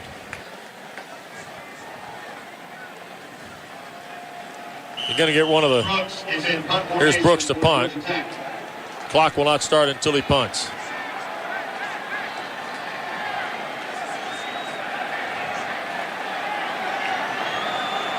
Brett White to snap it. And does. It's a good one. And Durant hangs it high, and there's nobody back for Georgia. It'll hit, kick around, let it go. Clock moves to 1, and there's the half. Tech 3, Georgia nothing at halftime. Stay tuned. Jason Benetti from our ISP studios right after this. Keep on the sunny side. Our internet security system player of the game. And also we'll have our Cook's Pest Control game summary from here in Athens. Chan Gailey's post-game comments as well. And we'll join you next Saturday at 11 a.m. from Alltel Stadium in Jacksonville for the Dr. Pepper ACC Championship game against the winner of tonight's contest between Wake Forest and Maryland. Travis Bell, who's handling kicks today, will kick it away for the Yellow Jackets, and Asher Allen is deep to receive the freshman from Tucker. Asher Allen taking over for Thomas Brown, who was hurt. Big-time kickoff return man. Mikey Henderson took over for Thomas Flowers, who was unbelievable at that a year ago. They have some return men here. Here is Bell to the ball. And away we go with half 2. Hangs it high to Allen.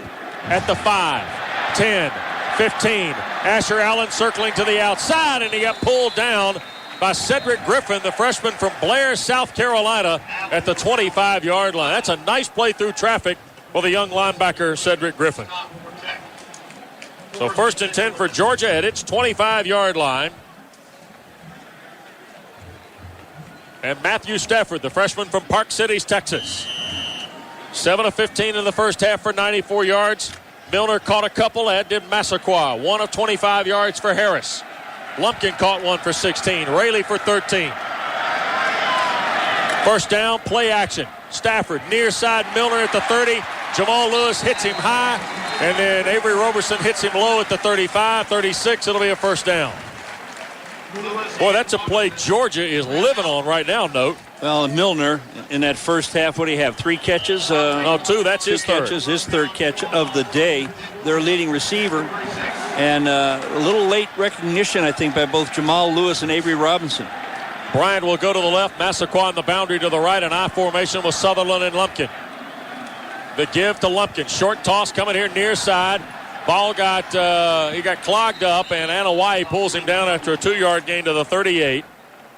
He was running right into the loving arms of K. Michael Hall and cut him back and got 2 to the 38. That's a nice job, too, by Darrell Robertson. He held his ground on Velasco, trying to drive him off the football. On Rowland. Did a nice job of holding him off. Bryant will go to the left. Massaquoi to the right. Again, an eye with a tight end to the left. From under center, Stafford. Hands to Lumpkin. Tries to shoot it inside. Gets to the 40. And no more. He got 2. Robertson hit him again. The junior from Jonesboro. It'll be 3rd down and 6. Boy, now Georgia, I want to tell you, they were living on 3rd down in the first half. They were 5 out of 9. Tech was 1 out of 7.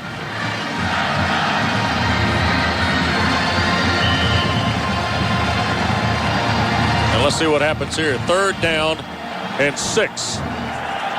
Rayleigh and Harris to the left. Massaquoi here to the right. Stafford in a shotgun. Early moments of the second half. Snap to Stafford. Dropping straight back. Pressure coming. He shoots it inside Massaquoi. He'll try and slow down and change gears, but Lewis makes the tackle at the 47. A gain of 7 and a first down. They got just enough for the first down. Needed 6 and got 7 to the 47. Well, it's a tough matchup, I think, for Tech. Here's Massaquoi running a crossing pattern, right to left. Got enough time. Tech bringing 5. They get to Stafford late, but that's tough to ask K. Michael Hall to coverage on Massaquoi. I formation. Tight end to the right. Single receivers to either side. Off the far hash mark, Georgia moving left to right here in period 3. 1st and 10 at the 47. Give us to Lumpkin. He'll try the right side. Tries to stretch it out. Got away from 1, 2, but won't get away from DJ Jones, who brings him down, but it'll be another Georgia first down near the 42 of Georgia Tech. Jones, the junior from St. Mary's and Camden County High School, makes the stop, but it's an 11-yard run for Lumpkin and a first down. Way too much. Gary Guyton's in the backfield. He's got to make that play. Avery Robinson's got to make that play. You got to hold that to less than that. They're in a little bit of a rhythm now, talking about Georgia's offense. Yep. Chris Durham, the wide receiver, the freshman from Calhoun, will go to the left. And here to the right is Kenneth Harris. Again, that formation with 2 backs and a tight end. Marker on the play. Give us to Lumpkin. It'll be offside, I believe, against Georgia Tech, as Lumpkin got a yard to the 39, or 3 to the 39. It'll be against the Jackets for encroachment. And it is. It'll be 1st and 5, and that'll move the ball to the Tech 37. 12:07 to play. Offsides, number 90 of the defense. That's a 5-yard penalty. Repeat first down. Darrell Robertson, the guilty party, the junior from Jonesboro. And here is Massaquoi coming into the ball game. He brings Stafford to play. Perfect down for a play action. Take a shot at it. 1st and 5. Avery Roberson playing the corner opposite Kenny Scott. Massaquoi and Harris the receivers. I formation with a tight end to the left. Good call. Note here is play action. Stafford looks. He'll be sacked Gary Guyton's got him, and now Wheeler polishes him off back at the 48. It looked like Guyton might have been going for the strip, and he had to wait on help from Wheeler, and he got an 11-yard loss. It'll be 2nd and 16 back at the 48. Well, that's a great job of coverage by Tech. They had Martrez Milner all over him in the short zone, Kenny Scott, and then deep they were trying to run Harris off the backside on a deep post, and nobody, there was 3 Tech guys back there, DJ Jones, Avery Robinson, well covered, good rush. Now Harris and Rayleigh will go to the left, Massaquoi here to the right. Lumpkin will be to the right of Stafford in a shotgun. Ball in the middle of the field on 2nd and 16 at Tech's 48. 3-0 Jackets early second half. Blitz again. They'll throw out underneath. Here's Lumpkin. Oh, what a play by Hawaii behind the midfield stripe at the Georgia 48. The Hawaii 5-0 comes and makes the play on Lumpkin after Michael Johnson pressured Matthew Stafford. Well, it's just a great job of reader recognition by Joe as he splits the 2 linemen. Nick Jones trailing, Velasco out in front, and he splits him to make that tackle. Boy, what a play by Hawaii. Loss of 4, and now it is 3rd and 20. Georgia's gone from 1st and 5 at Tech's 37 note to 3rd and 20 at their own 48. 2 big plays by the defense got them out of rhythm. Got to get them here, though. 10:20 to play, 3rd quarter. 3-0 Georgia Tech. Snap to Stafford. Here come the Jackets. Stafford's going to load and throw. Jahi Daniels down there. Broke it up. Incomplete. Intended for A.J. Bryant.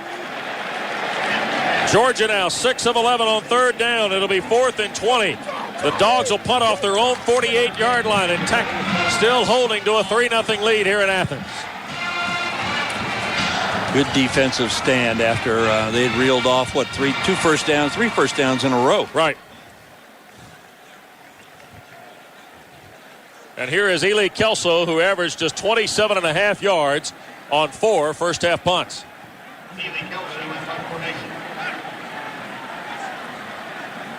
Tech moves guys around. Poppy Marius steps in here. Georgia with the play clock at 10 seconds. Tech is really overloaded their left side. And here come the Jackets, and they almost got to it, and Ely Kelso hangs it up there high. Andrew Smith comes and makes the fair catch at the 20. And I tell you what, Jeff Henson, the deep snapper, was almost in his pocket. No flag on the play. Tech will take over 1st and 10 at its 20-yard line. 9:59 to go in quarter 3. Reggie Ball and the Jackets take the field leading 3-0. Jackets. Tashard Choice really gave them a lift in quarter 2. He did, and I think they picked up a few things in their blocking scheme that worked well. A little bit of running to the weak side.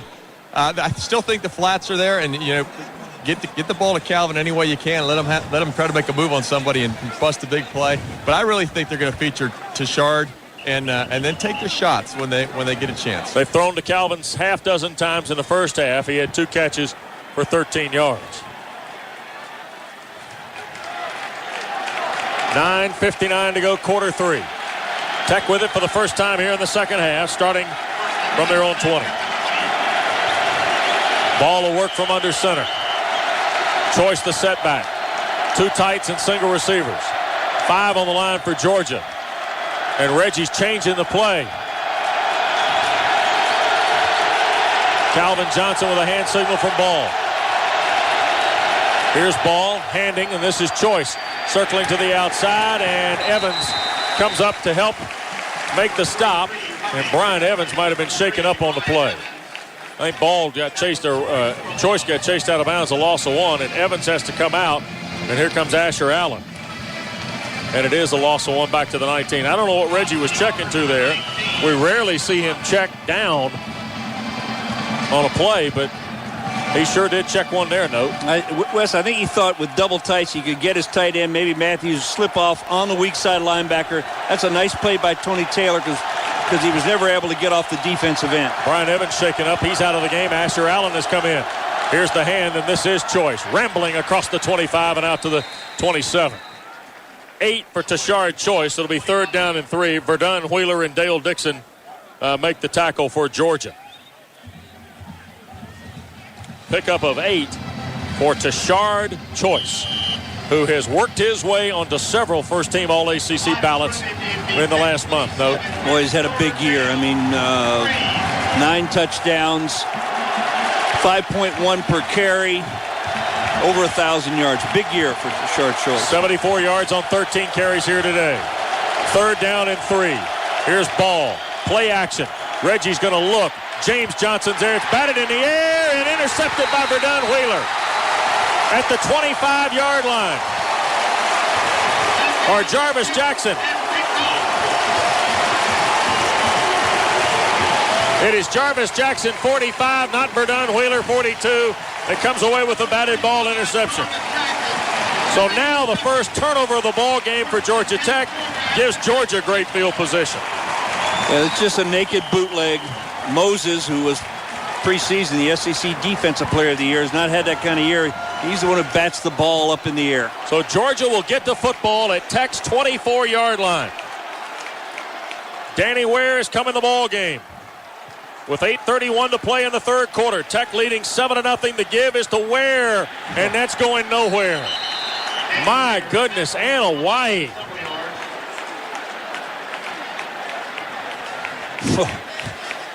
Heavens to Betsy. Big Joe has stepped up today. Shoot. He whipped Chester Adams. Just shoved him right into the backfield. Danny Ware loses 4. It is 2nd and 14 now, back at the 28. Rayleigh and Bryant to the left, Massaquoi to the right. Tech's got a nickel set on the field.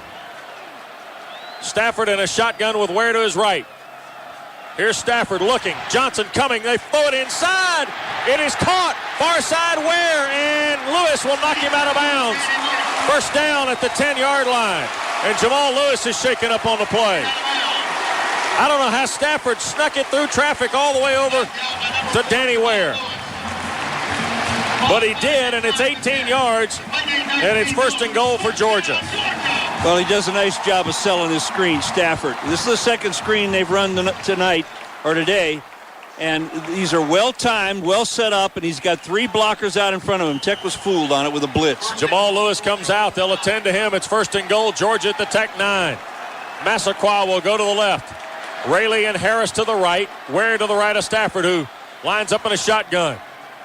Stafford looks to throw. Here come the Jackets. Johnson there. Hesitates, and he throws it at the feet of Ware as Darrell Robertson was coming in. Stafford pumped it, and Michael Johnson held. If he doesn't hold up, I think he might have a chance to sack Stafford. Nonetheless, it's 2nd and goal. This time it's the same thing. A screen to the other side, and I think Stafford saw that it wasn't going to work.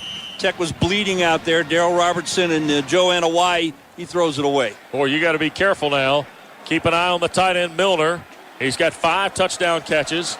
Or I beg your pardon, Milner has 2 touchdown catches. Massaquoi has 1, 2 for Sutherland, the fullback, and 2 for Rayleigh. 5 wide now with the tight end Milner. Here's the pressure inside, and it's almost intercepted by Kenny Scott. K. Michael Hall came barreling through to force the early throw from Matthew Stafford. It's now 3rd and goal at the 9. 7:30 to play 3rd quarter. 3-0 Georgia Tech, but Georgia threatening off Reggie Ball's interception, his 10th of the year. Massaquoi will go to the left. Rayleigh and Harris again to the right. The tight end to the left, Milner. Stafford now with the play clock at 9. Audibles. Moves Ware out into a slot. Watch quarterback run. Tech makes the change. Here's Stafford. It is the draw, and they got him. Inside the 10 at the 8. Michael Johnson and K. Michael Hall come up to make the play. Jeff, did you see when Stafford went to the line, K. Michael Hall patted his helmet to indicate run? Nice job of recognition by the senior linebacker. You knew that Coach John Tenuta prepared his football team. He's seen every film of this guy, probably back since his days in high school. 6 out of 12 is Georgia. And here is a 26-yard try by Ely Kelso to try and tie the game. And the kick is away, and it's no good. Oh. Ely Kelso hooked it from 26. Timeout on the field. Gordon Ely Kelso's 26-yard field goal will give it back to Tech at the 20. He missed it. And we get a timeout in Athens. The Bulldogs threaten but they're denied with 6:51 to play. Georgia Tech's defense today, boy, they have stoned the Dogs a couple times already, note. 8 tackles for loss, 2 have been sacks, 2 breakups, caused a fumble, and 2 hurries. And that time, it wasn't as much any of that as it was preparation and recognition by the Tech defense on what Matthew Stafford would do. You're right. They've been outstanding today. I thought the 2 defensive efforts the last 2 years were tremendous. Maybe and probably against better offensive teams, but today Tech's defense really has done a great job of getting better and better each series. And then Ely Kelso hooked the 26-yard field goal try. And so Tech's got the football at its own 20 with 6:51 to play third quarter, still leading by the scant margin of 3-0. Well, I think you see some of the things that affect your whole football team. One, you lose Couteau, and Bailey's your guy, and he was like an all-SEC freshman kicker. Yep. When he was a freshman at 74 points. You go back and forth kicking. You go back and forth with your quarterbacks, and it certainly has an effect on your overall football team, I think. Reggie Ball, 4 of his first 14, 29 yards, no touchdowns, 1 interception a moment ago to Jarvis Jackson. Ball from under center on 1st and 10. 5-man front for Georgia. Here's the counter with Tashard Choice out across the 25. And Choice is clipped up there by Cade Weston, a redshirt freshman, Red Bank, New Jersey. How on the planet do you tell a guy from Red Bank, New Jersey about the clean old-fashioned hate game? Well, Red Bank's down near Middletown, down near the Jersey Shore. And he was a prep All-American up there. Yep. A real redshirt freshman that's going to come on for him. Reggie Ball shows shotgun with Tashard Choice. 2nd down and 5 at the 25. Calvin Johnson wide to the left with Dunlap. Give is inside, and this is Tashard Choice, and he'll get a couple to the 27. Georgia's now come back to play that little counter well. That's Quentin Moses, the redshirt senior from here in Athens, who went to Cedar Shoals, who made the tackle with Tony Taylor. 2 more for Choice. 3rd down and 3 at the 27. Rashawn Grant is now coming the ball game for Georgia Tech. Daniel Ellerby and Asher Allen check in for Georgia. This is an interesting set for the Dogs now. Ellerby, first time we've seen him run out there. 3rd down and 3 at the 27. Snap to Reggie. Here comes the pressure. Out of the backfield, this is Choice. Made a man miss, fumble the ball, and falls back on it at the 32, and that'll be enough for the 1st down. How about that? Well, I think that was Oliver, the cornerback, came up a real nice tackle on Tashard and let the ball skip away from him. Get a good hop, though. Yep. Got a good bounce. Takes a little luck to win one of these things. He got 5 to the 32. Boy, Paul Oliver's played very well today, hasn't he? He has. He's a big corner, too. 6'2", about 208 pounds. Yeah, he stripped Tashard clean, who fell back on it for the 1st down. Fresh set of downs. Here's Calvin coming wide to the near side. And now Georgia's going to challenge. We have a timeout. Georgia. That's their first timeout of the half. Is Georgia going to challenge this? Well, he's questioning it, looking at Mark Richt down on the sideline, talking to, is that the side judge or the line judge? He's talking to the line judge. Line judge. And that is Rick Page. And let us take it with him. Timeout in Athens at Sanford Stadium. We'll continue with more. Georgia called the timeout in part because with 5:02 to go in the 3rd quarter, Mark Richt, I think, wanted some clarification here on what was happening, right, Jeff? He was thinking about challenging the play. Well, we were talking to Rick a little bit in the break, and he stepped out. And I'll be honest, I do not. I think if you step out of bounds, can you come back in? Well, the question is, did he fumble the ball before he went out of bounds? He did fumble the ball, and he does step out at the 30.5, but he got back on the football at the 32. Question is this: is it almost like 2 plays within 1? And Mark Richt, whatever he's been told, he's not exactly thrilled with it. By the home team, questioning whether the player was out of bounds when he recovered a loose ball. I don't think so. Well, they challenged it now. The challenge is on. Yeah, I don't think he was out of bounds when he fell on the ball. No, he stepped out of bounds. He stepped out. But he came back to recover the fumble. And that's a little bit different than maybe, on a punt or something. Rick, any idea what's going to transpire here? I think I don't know what the ruling is if Tashard is out of bounds and he lands on the ball. The fumble occurred. I mean, the ball went pretty far away from the sideline. I do not believe Tashard was out of bounds when he fell on the ball. No, I don't think he was either. I don't think he stepped out of bounds, but he recovered the ball. He steps out of bounds. And now he steps back in and recovers the ball. But he's in bounds to recover the ball. Now, the only thing you can say is they may interpret this to say that once he went out of bounds, he can't come back in. To recover the ball. But the ball was loose when he tried to recover the ball. Well, I want to tell you this. Regardless of what happens, this play right here with 5:02 to go is not going to make anybody happy. Here's Jack Childress. After further review, the player recovered the ball in the field of play. Instant replay confirms the call as on the field. First down. And Georgia used a timeout. It's an interesting challenge because I don't know what the ruling is if he recovers it out of bounds. Where do they put the ball? Where do they don't turn the ball over to? Is it illegal participation? And well, here's the thing. If it's not, actually, what would happen, I believe, is that Tech would be penalized for illegal participation, back up, and they'd replay third down. I think. I might be told wrong next week, but I think that's the way this works. Well, I think that's the only call that could have been made, illegal participation. It's like on a punt when you get knocked out of bounds and you come in. Can you? But then could Georgia decline it would be the question. This is actually one that's this takes a lot longer to. You know what? We'll try and find out and report back next week in a double-spaced report. Double-spaced. First and 10 at the 32. Ball from under center. Reggie sets, looks, pumps it. Now we'll come here to the near side. Looking for help and will be taken out of bounds at the 25, 26-yard line. Behind the line by Roderick Battle, the redshirt freshman from Douglas in Atlanta. A loss of almost 6 on the play. Reggie's outside the box. It's not there. It's well covered. He has a chance to let this ball go. Throw it up in the seats. Yeah, I don't know why he didn't. It is 2nd and 16 now. Calvin Johnson will go to the right. James Johnson to the left. Mike Cox in motion. Choice the running back to give us to Tashard. Banks into the first guy and gets nothing on the play. Tony Taylor and Keelan Johnson in there for Georgia.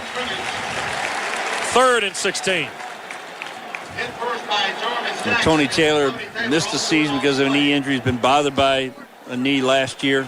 Really playing well for this Georgia defense. Number 1 in tackles. Got a lot of quickness. Dunlap will come in for Georgia Tech. The Jackets have got to get to their 42 for a first down. Tech has been 3rd and forever a handful of times already today. This is 3rd and 16. You know you're going to get zone, 4-man rush. Yep. Snap to ball. Georgia brings 4. Reggie's going to set. Tuck it upfield. Now cut it back, and we'll get to the 27. He fumbled the ball, but I think Tech got on it. Georgia says they've got it.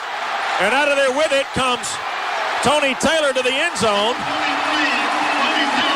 And a marker has come down, and it's been ruled a touchdown. What? Holy smokes. If you thought that Tashard choice play was something to look at. Tony Taylor runs it back. Jack Childress awards a touchdown, but a marker's down. With 3:10 to play. I think the penalty would have been a celebratory flipper into the end zone. The ruling on the field, there was a fumble recovery, a touchdown. There was a dead ball, unsportsmanlike on the offense.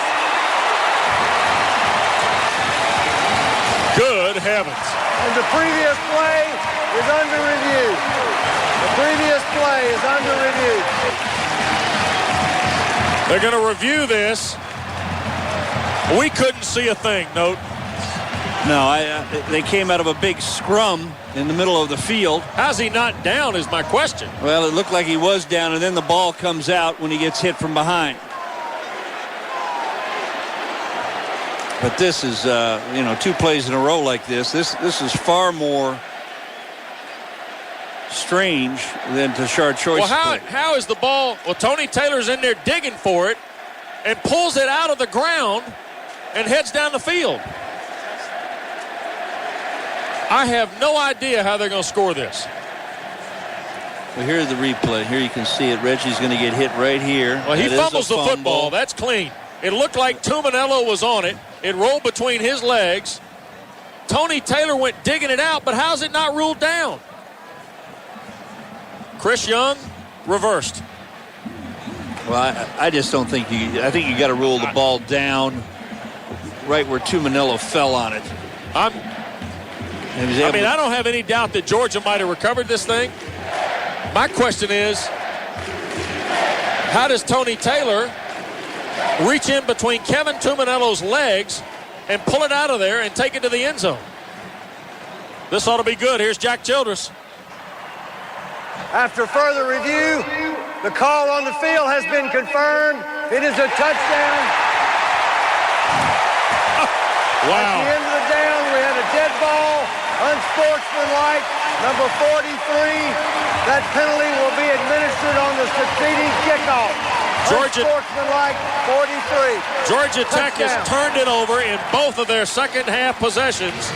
An interception to Jarvis Jackson, now a fumble for Tony Taylor that is returned roughly 26 yards for the touchdown. And the Bulldogs all of a sudden lead 6-3 with 3:10 to play. And the point after is good. There you have it. 7-3 Georgia. Timeout on the field in Athens. The land of the bizarre, West Durham at Sanford Stadium, where we have seen 2 truly bizarre plays. If Georgia's looking for revenge on the 1999 Jasper Sanks fumble at the north end of Bobby Dodd Stadium, they might have just exacted it in the person of Tony Taylor, who recovered and apparently returned a Reggie Ball fumble about 28 yards for a touchdown. Note. Well, I'm befuddled. I don't know how all that has come into play. Rick, any idea? I have no idea. I've never seen anything quite like it. The big pile up. Taylor standing around. Somehow he gets the ball out. Well, I don't know how the whistle doesn't blow. You can't see dig the ball out like that. Well, it's identical to the Young play. That's the thing about it. To the degree that Sanks had gone down, the ball apparently had popped loose. Young picks up the ball, and Tech is given the recovery. Well, back then, Tech was ruled down at the 1.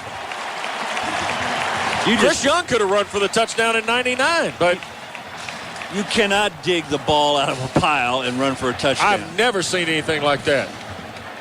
Well, all that aside, it goes up on the board. Taylor, who returned an interception for a score against Vanderbilt, has now returned a fumble for a score against Georgia Tech. And now all of a sudden, note all the things, and after the 15-yard unsportsmanlike penalty, Georgia will kick from his 20, so Tech can't mill around on the pass. They got to play for the present, don't they, Jeff? They've got to forget those plays and do something with their offense.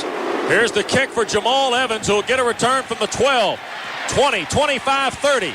Evans, and he got hit at the, and he broke free. Jamal 40, 45, 50, 45, stiff arm a man and out of bounds at the Georgia 33-yard line. Where is Rod Serling? Because this game is headed for the twilight zone. Are you kidding me? Oh, what a tremendous individual effort. Prince Miller saved the touchdown, by the way, for Georgia. And he's back as a safety. Yep. They're leaving him back here. I tell you what, Jamal Evans, good heavens. Georgia Tech after the kick return, 1st and 10 at Georgia's 33. By far, Evans' best kick return of the year. We'll see what the Jackets are made of now. Down 7-3 with 2:53 to play quarter 3. Ball's going to throw, looking, incomplete, intended for James Johnson with Trey Battle defending. The kick return for Jamal Evans goes from the 13 to the 33. It is 54 yards. His best of the year. He picked on the wrong man that time, Wes. That's double coverage over there. He's getting the ball late. He looks down the field. Cooper's down, single covered by the safety Johnson. Calvin Johnson single covered also by Oliver. He doesn't pick on it. Reggie Ball spreads the field, 3 receivers. 2nd and 10 at the 33. It's a called draw. Reggie runs inside the 30. He dives to the 29. It'll be a gain of 4, make it 3rd and 6. Jeff Owens stripped him up. Stripped up by number 95, Jeff Owens. Well, there's no holding back for Tech now. Whatever's happened to this point, Reggie Bull's 5 of 14 for 34 yards. An interception and a fumble is now by the boards. For Georgia Tech to have what they would call a special season, they got to find a way now in the final 17 minutes and 17 seconds from Athens to win the ball game. Johnson to the right, Calvin and Dunlap here to the left. Cooper in motion on 3rd and 6. Snap to ball. Inside give Choice. First down and more. 20, 15, Choice, 10. Down inside the 5 to the 4. Goes to Shard Choice. 25 yards goes to Shard Choice, and it's 1st and goal, Georgia Tech. Oh, what a great call. Little inside trap. Blocking Kevin Tumanillo back. Good pull by Matt Rhodes. Great call, great play, big hole. I thought he was going all the way. Cordero Howard has come into the ball game for Nate McManus on this drive. Note, playing at left guard. They move Rhodes to right guard. 1st and goal at the 4. Georgia's got 8 in the line. Here's Ball keeping it. Reggie driving toward the 2. Whistles blow. Boy, you better play to the whistle today and hold on to it because it's up for grabs after that. 2-yard gain by Ball. Hit made by the middle of the Georgia line. It looked like Owens and Gant getting up off the stack at the bottom for Georgia. Going for the option. Well played by Georgia. They were looking for it. Had a lot of outside force. 1:09 and counting in the quarter 3. 7-3 Georgia.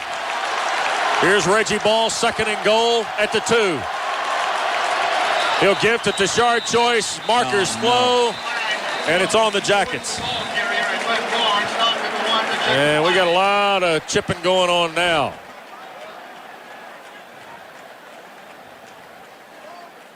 Jack Childers having to push Tony Taylor back toward the Georgia huddle. Dead ball foul. Ball start 68 of the offense. It's a 5-yard penalty. It's still 2nd down. Mansfield Rado guilty. It'll be 2nd and goal now at the 7. Well, you know what they say, Rick? Time for 21. Thank you. A little more room for 21. 55 seconds to play in quarter 3. 7-3 Georgia. 2nd and goal just inside the Tech 8. Now they move it back just outside the 7. Georgia's definitely looking for that fade. They'll have him doubled. Certainly Oliver up in front. It would be interesting to see if maybe they change it up and try to get to the middle of the field. They put Oliver on him. To the boundary side goes Calvin. Reggie will work from the shotgun. 3 guys out here in the flat. And there goes Rashawn Grant out wide to the right.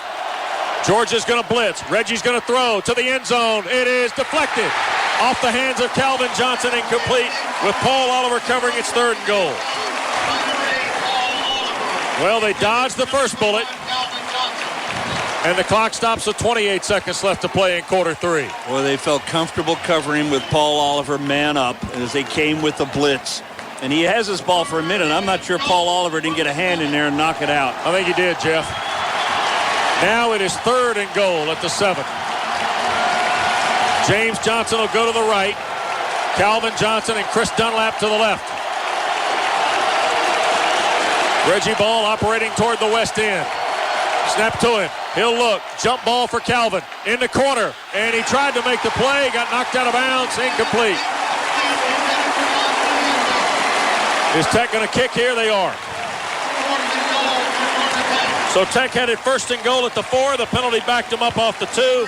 And now on 4th and goal at the 7, they'll try and kick it with Travis Bell. They'll be right at 25 yards. Actually 24. Bell hit earlier today from 35 to get Tech to within a point. Brett White will snap. Durant Brooks holds, snap, spot. Kick is up, and it is good. 17 seconds to play in quarter 3. Travis Bell, a 24-yard field goal. Georgia Tech goes 26 yards in 6 plays in 3:10. But the Dogs still lead a point at 7 seconds of quarter 3. Georgia 7 and Georgia Tech 6. With Jeff Van Oat, Rick Strom, West Durham at Sanford Stadium in Athens, where Travis Bell has kicked a field goal to 24 yards to draw the Jackets to within a point. You know, Georgia's only had the ball for 14 plays here in this second half so far. Georgia Tech's had it for 15 plays, but the Bulldogs have got a touchdown on Tony Taylor's fumble return.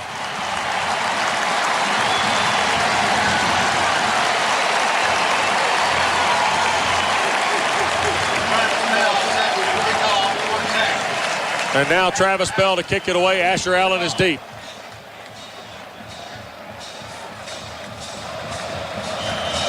You get the feeling, Jeff, that even though Tech didn't get the touchdown, they kind of are getting their way again a little bit, right? Well, that was a huge kickoff return, and you came away with points. That's most important. Here is Allen at the 11, trying to come here to the near side. Michael Johnson with Tony Clark drop him at the 17-yard line. Well, I tell you what, they have done a marvelous job of bottling up the dangerous Asher Allen. 17, that's where the Dogs will start. 1st and 10 for Georgia at its 17-yard line. Tech has had 2 turnovers. Georgia 1 today. Reggie Ball, 5 of 18, 34 yards, a fumble and an interception. Matthew Stafford, 11 of 22, 128 in the ball game. That was the final play of quarter 3. 4th quarter from Athens. Dogs 7, Jackets 6, 134 yards of offense. Georgia with only 184. So the run by Ware, the little run by Lumpkin, and that opening run of the game by Stafford, note, really almost the difference in this ball game, aren't they? They're huge, and it'd be interesting to see now if Georgia will try to change up a little bit as they play from ahead rather than from behind. Good point, because this is the first time we've seen their offense with the lead after the fumble return by Tony Taylor. Stay tuned after the ball game.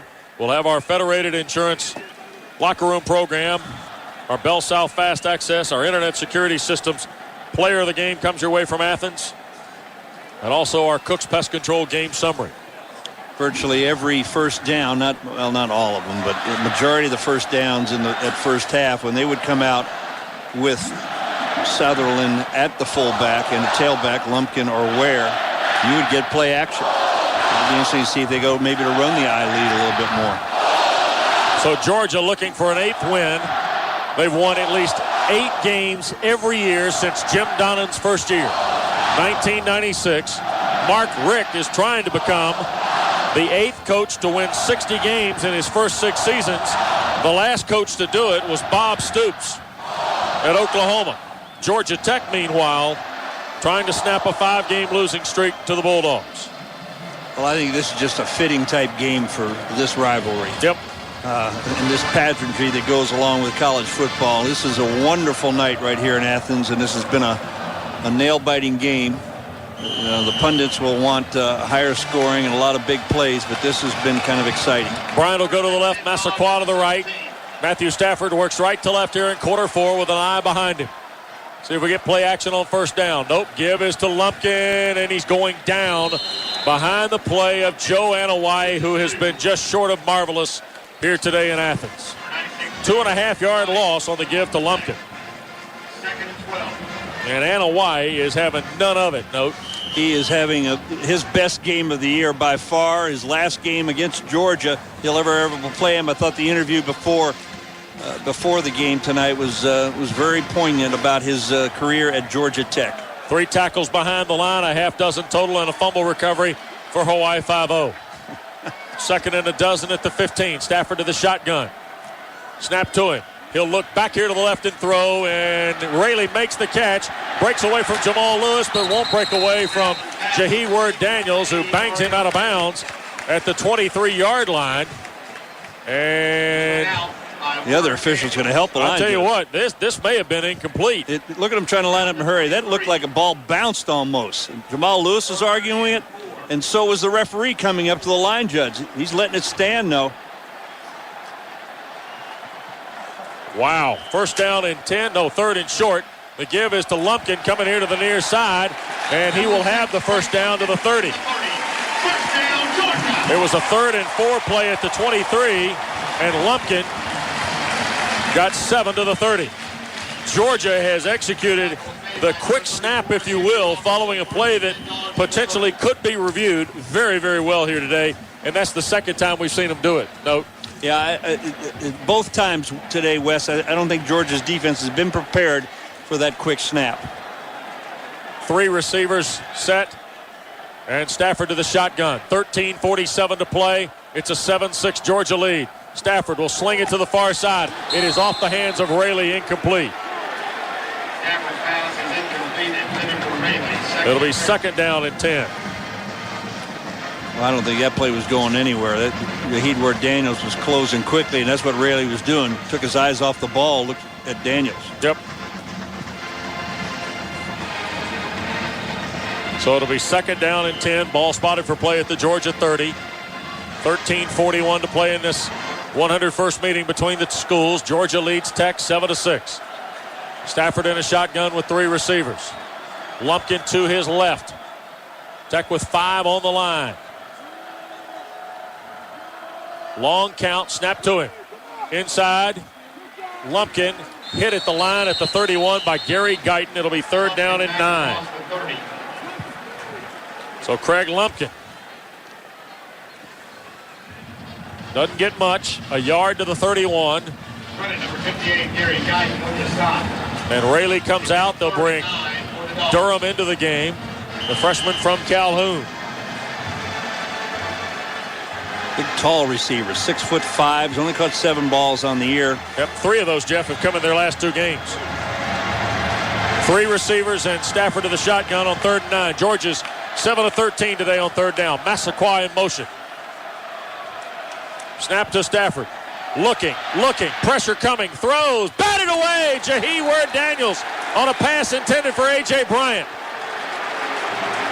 Stafford's pass incomplete, intended for Bryant. 13th breakup of the year for Jahi. Well, that's a great job by Tech's defense. Good pressure coming. Stafford stands in there, but that's man-for-man coverage. You watched Kenny Scott follow Massaquoi all the way across in motion, and that is just nice defense. I don't know what the boos are for. Should have seen them plays in the first half.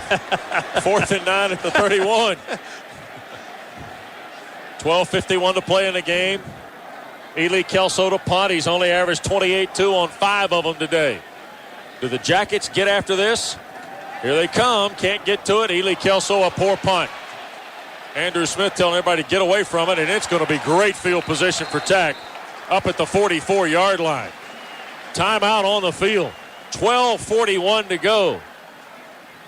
Reggie Ball, it's time to write your legacy, young man. Down 1. We'll continue from Athens. Playing the ball game. Georgia 7 and Georgia Tech 6 at Sanford Stadium in Athens. Don't forget the ACC champ has a new home. The FedEx Orange Bowl is January the 2nd at Dolphin Stadium. And Georgia Tech with a win next week could end up at Dolphin Stadium in the ACC title game in the FedEx Orange Bowl. Tech football brought to you in part today by Ramada and by Dodge. Okay, note, pretty good field position. Ball at the Tech 44 for the Jackets. 4th possession here in half 2.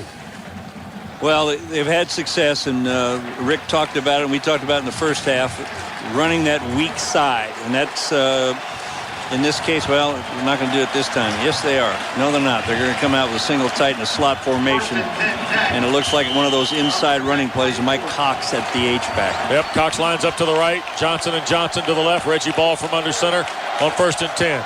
Here's the give to Tachard Choice. 107 yards and looking for more. Diving to the midfield stripe. Gain of 6 as he's knocked out of bounds. Evans comes up to make the play with C.J. Bird. 6 more for Tachard Choice. Gives him 113 today on his 18th carry. Nice block that time by Mansfield Rotto, working on Quentin Moses. Logged him right inside, opened that hole up. 2nd down and 4. Ball at midfield with 12:26 to play. When's this thing get fun, Rick? It's like an ulcer. Here's Ball in a shotgun. Calvin to the left, James to the right. Cox in motion. Snap to Reggie Ball. He's going to keep it on the draw. Looking for an avenue, has it. Ball first down, 45. Still taking Verdun Wheeler with him to the Georgia 43. Gain of 7 for Reggie Ball. C.J. Bird helps Danny Verdun Wheeler make the tackle. It'll be 1st and 10 at the Georgia 43-yard line with 12:15 to play. Mike Cox, once again, just a great block, this time on Jeff Owens, the defensive tackle. Mike Cox is as good a blocking fullback as there is in college football. Better than anybody I've seen this year.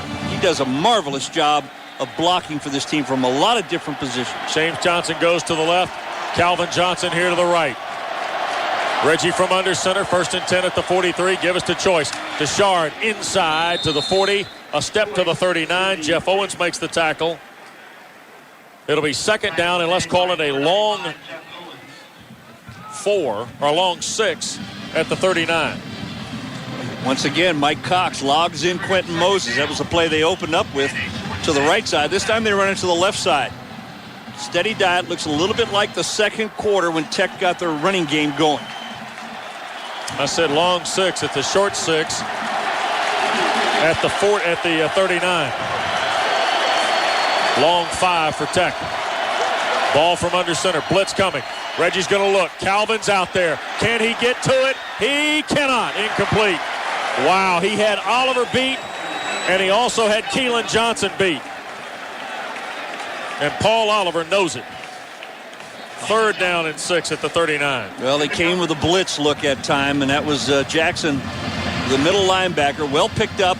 Good blocking once again by Mike Cox. And Reggie just throws this ball a little bit too long outside and maybe a little bit late. Dunlap is in. They take Matthews and Cooper out of the ball game. Leave Cox with Choice. James Johnson left, Calvin Johnson and Chris Dunlap here to the right. Tech's got to get to the Georgia 34. It's a reverse with Calvin, and he needs a block, and he will have the 1st down, turning the corner inside the 30 to the Georgia 29. On the reverse goes Calvin Johnson for a gain of 10. How about that, Note? Been saving that one, haven't they? Is that the second reverse they ran this year? They ran one earlier in the year with Calvin? We've seen it here and there, but never run with Rick, here's a Georgia Tech word, fluidity like that, huh? Yeah, I tell you, when you were calling for a block from Calvin, he gave it to himself. I'm not sure who it was that he ran over, but he picked out a small number and ran right through him. 10:49 to play in the game, 7-6. Georgia by a point. Reggie Bowles got Tech 1st and 10 at the Dogs 29. Snap to him, inside give his Choice. Tashard 25, pulling Marcus Howard with him to the Georgia 20-yard line. 9 more for Tashard Choice. 2nd and 1 at the Georgia 20. And all 6 feet, 200 pounds of twisted Tashard Choice is rolling now. Boy, it looks a lot like a lot of games we've seen lately. Tech's offensive line, Tashard Choice, just sort of take over a game with tough running.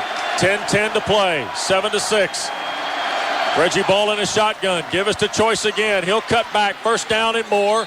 Inside the 15 to the 14. 6 more for Choice. Tony Taylor makes the stop. And it's 1st down and 10. Clock continues to move. 9:58 to play. You can feel it as an offensive line. You know, you're getting the push. You got a nice back behind you that knows where to make the cut. You'll pick up the tough yards. Momentum going. Yep. Ball will go from under center now. 2 tights, 2 receivers. Lone setback Choice. Give to him. Tashard diving to the right side, spinning toward the 10. He got 4 more there on his 3rd straight carry and his 5th in the drive. Tackle made by Keelan Johnson, the junior from Daytona Beach. It'll be 2nd and 6 at the Georgia 10. Tech has tried 1 pass in the drive. That was for all of the marbles. Yep. That long pass. That's about the 3rd or 4th time they put it up deep tonight. Cooper to the left. Cox the H-back. 2 receivers here to the right. Here's Reggie giving to Tashard Choice at the 5. Touchdown, Georgia Tech. And the Jackets are back in front with 8:50 to play in Athens. Touchdown number 10 on the year for Tashard Choice, and Tech's going for 2 here.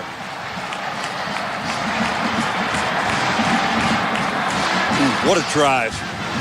9 plays, 56 yards, 351, and all but 1 play on the ground. Put it on the backs of your O-line. Hey, they like blocking for this guy.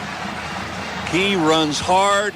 He knows when to make the right cut, and he knows when to go for the end zone. Tech's going to go for 2 here. Jamal Evans is going to come in the ball game. Play clock at 19, 18, 17. Rashawn Grant, Jamal Evans are the split backs. Calvin to the right, James Johnson to the left. Snap to Reggie Ball. He'll keep it. Coming to the left side, and he slipped down. Tony Taylor made the hit. He was going to option, it looked like, with Rashawn Grant. So it's Tech 12 and Georgia 7. 2-point try fails with 8:50 to play. We'll continue with more from Athens now. 23 carries, 146 yards. Not quite a career high. It's his 4th highest rushing total of the year, of his career, I should say.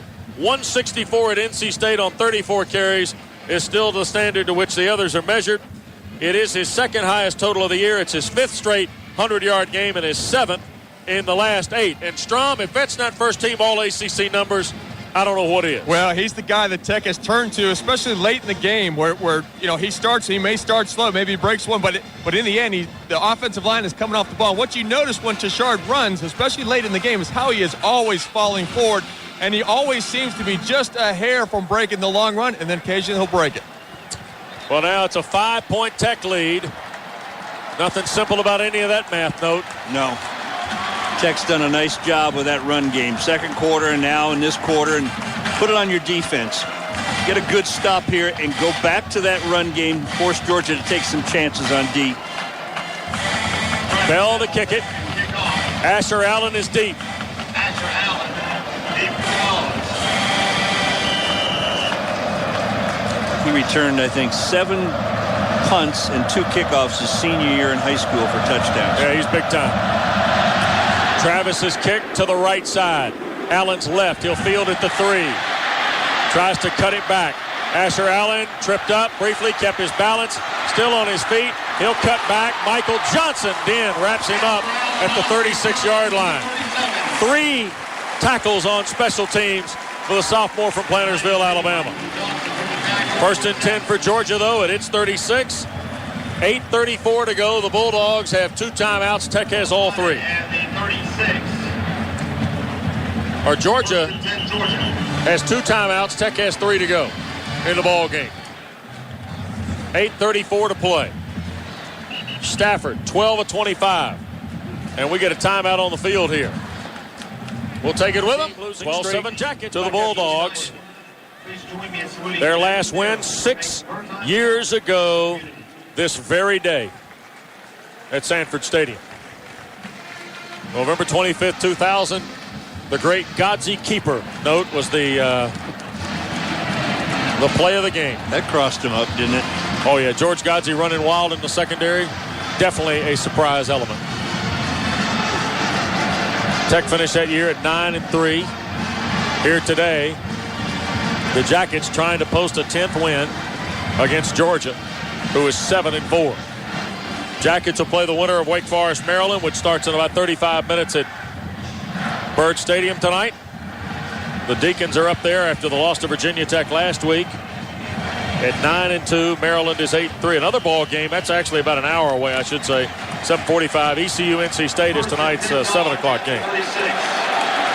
Stafford will go from the shotgun. Danny Ware, the back to his right this series. 8:20 to play. Tech by 5. Stafford looking right. Throws out there. That is caught. That is Kenneth Harris. Pulled down by Ward Daniels at the midfield stripe. A gain of 14 and a first down. So it'll be first down and 10 at the midfield stripe. Stafford's 13th completion in 26 tries for 150 yards in the ball game. Got to be a little bit careful of how much cushion you give them. They're running these stops and been successful in the first half, creating a couple of first downs with it. Massaquoi to the right. Harrison Rayleigh here to the left. Stafford will go to the shotgun set again. First down and 10 at midfield. Ware to his left. Tech coming with the blitz. Stafford pumps, throws. That is caught Massaquoi. He will dive to the 40. Kenny Scott under the watch. That should be enough for another first down or right at the mark. And Jack Childress says it is a first down at the Tech 40. So Stafford's 2 of 2 for 24 yards in the drive. Richard is in, or comes out, and Michael Johnson comes in. 7:43 to play in the game. Georgia Tech leads 12-7 here in Athens. Massaquoi will go to the right. Rayleigh and Harris to the left.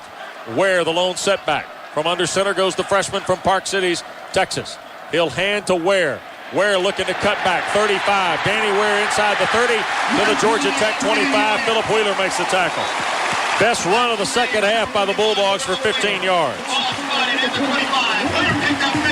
So now Georgia with 7:22 to play. Operating in Tech's 25-yard line in Jacket territory. Tighten up, Jackets. Kenny Scott can hold that to a 7-yard run if he just makes a good, clean tackle. He does. Nice running by Ware. Powerful guy. Yep. Whole different kettle of fish from Lumpkin, isn't he, Jeff? He is. The only freshman to ever start for Georgia since 1943. He led him in rushing when he was a freshman. 3 receivers now. Rayleigh in motion to the right. Here is Stafford giving to Ware. He'll try and cut back again, and he'll get 5 to the 20. Kenny Scott flipped him over. Danny Ware does a better job than Lumpkin, at least it looks like, in person, of seeing the cutback against Tech's slanting defensive front. 6:44 to play and counting. 12-7 Georgia Tech. Darrell Richard comes in with Gary Guyton. Michael Johnson, Jahi Ward-Daniels go out. Boy, it is turnover time for the Jackets here, Note. They need something, don't they? You got to watch that play action now with Southerland and a fullback. Yep, 2nd down and 5. The ball at the Tech 20. Stafford gives to Ware. Tries to cut outside, and he'll be held to the 16-yard line by DJ Jones. 3rd straight carry for Ware. 3rd down and 1. Well, actually, it's 3rd and 2 at the 17. Well, here is the biggest play of the game so far. There'll be several more to come. Chandler has come in. 2 tights now for Georgia on 3rd and 2. And they leave Ware behind Brandon Sutherland, the fullback from Decula. The only receiver to the right is Kenneth Harris. Stafford now audibles to his group. And they will give it to Ware. He is hit and digs to the 15 and should have it. He needed the 15 and got just enough. Georgia 8 of 15 on 3rd down. Well, it's great penetration by Adam Oliver. He's just unable to gather himself. I think he's a little surprised to realize how deep he is behind the line of scrimmage, and he can't make that stop. 1st and 10 at the 15. Mark Rick brought Matthew Stafford to the near side. Here's Massaquoi and Rayleigh coming in. They take Trip Chandler and Brandon Sutherland out. Tech takes Guyton and Richard out and brings Jahi Ward-Daniels and Michael Johnson in. 5:15 to play. 12-7 in favor of Tech. Stafford hands to Ware. Tries the right side. He got a yard to the 14. Michael Johnson made the tackle from behind with Joanna White. 2nd down and 9. Clock keeps moving. Georgia's got 2 timeouts. Tech's got 3, and we're under 5 to play at Sanford Stadium in Athens. And Danny Ware comes hobbling out. Lumpkin will come back in the game. They've combined for 88 yards on 25 carries. Massaquoi will go to the right. Rayleigh and Harris to the left. Stafford will be in a shotgun. Lumpkin to his left. 2nd and 9 at the Tech 14. And now Stafford changes the play. Tech doesn't move defensively. 2 on the play clock. Snap to him. Inside, here's Lumpkin cutting outside. Michael Hall popped him a good one at the 11 with Darrell Robertson. It'll be 3rd down and 6. I don't know what the original call was, but boy, did Michael bring the lumber, Note. Yeah, I think he wanted to pass at first, and then it decided to get away from it and thought maybe they could get away with that spread option run. 4:02 now, under 4 to play. 3:55 to go. 3rd and 6. 3 receivers and Lumpkin to the left of Stafford. Here comes Massaquoi in motion. Snap to the freshman. He'll look. Pressure coming. Thrown inside. Caught. Massaquoi at the 5. Falls to the 4. First and goal. Massaquoi held on that time. And it's now first and goal at the Tech 4 with 3:38 to play. Well, this is a nicely designed play. You bring him in motion. It looks like he's going to run an out. And then all of a sudden he sort of bends it back inside in a little skinny post. Tech's close, but not close enough. 3:27 and counting. Rayleigh and Harris to the right. Massaquoi to the left. Stafford from under center. Danny Ware's come back in. He's behind Stafford. The give is to Ware. He'll circle to the right, and he got bottled up for no gain. Jahi Ward-Daniels got there first with help from K. Michael Hall. So it'll be second down and goal. 11th play of the drive coming up. 2:57 to play. Rick, Jeff, are they in 4-down territory? Every bit of it. Every bit, absolutely. Rayleigh and Harris to the left. Massaquoi to the right. Stafford in a shotgun with Ware to his right. Ball toward the middle of the field for the freshman. Georgia moves right to left in period 4. They operate at Tech's 4. Snap to him. Inside. This is Ware. Hit at the line. Joe and a YE with Darrell Robertson. No gain. Maybe a loss of 1.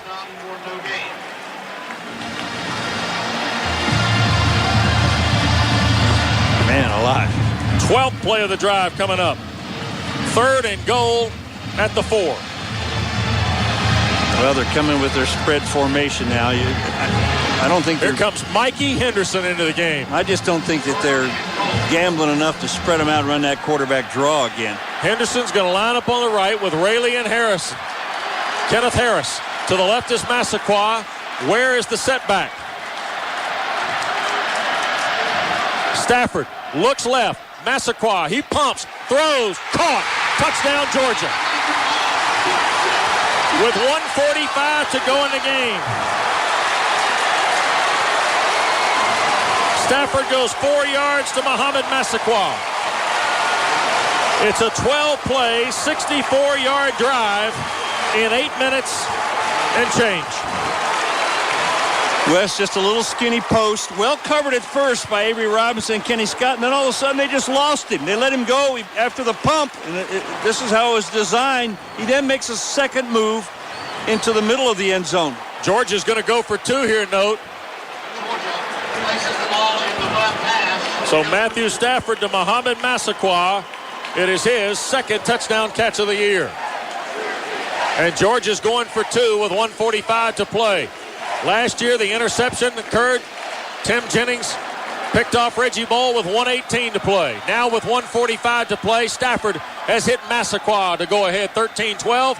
Georgia's going for 2. They'll throw to the end zone. It's caught. And that is Muhammad Massaquoi.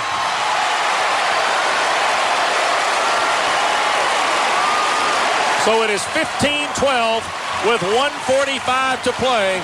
Georgia by 3. Amazing.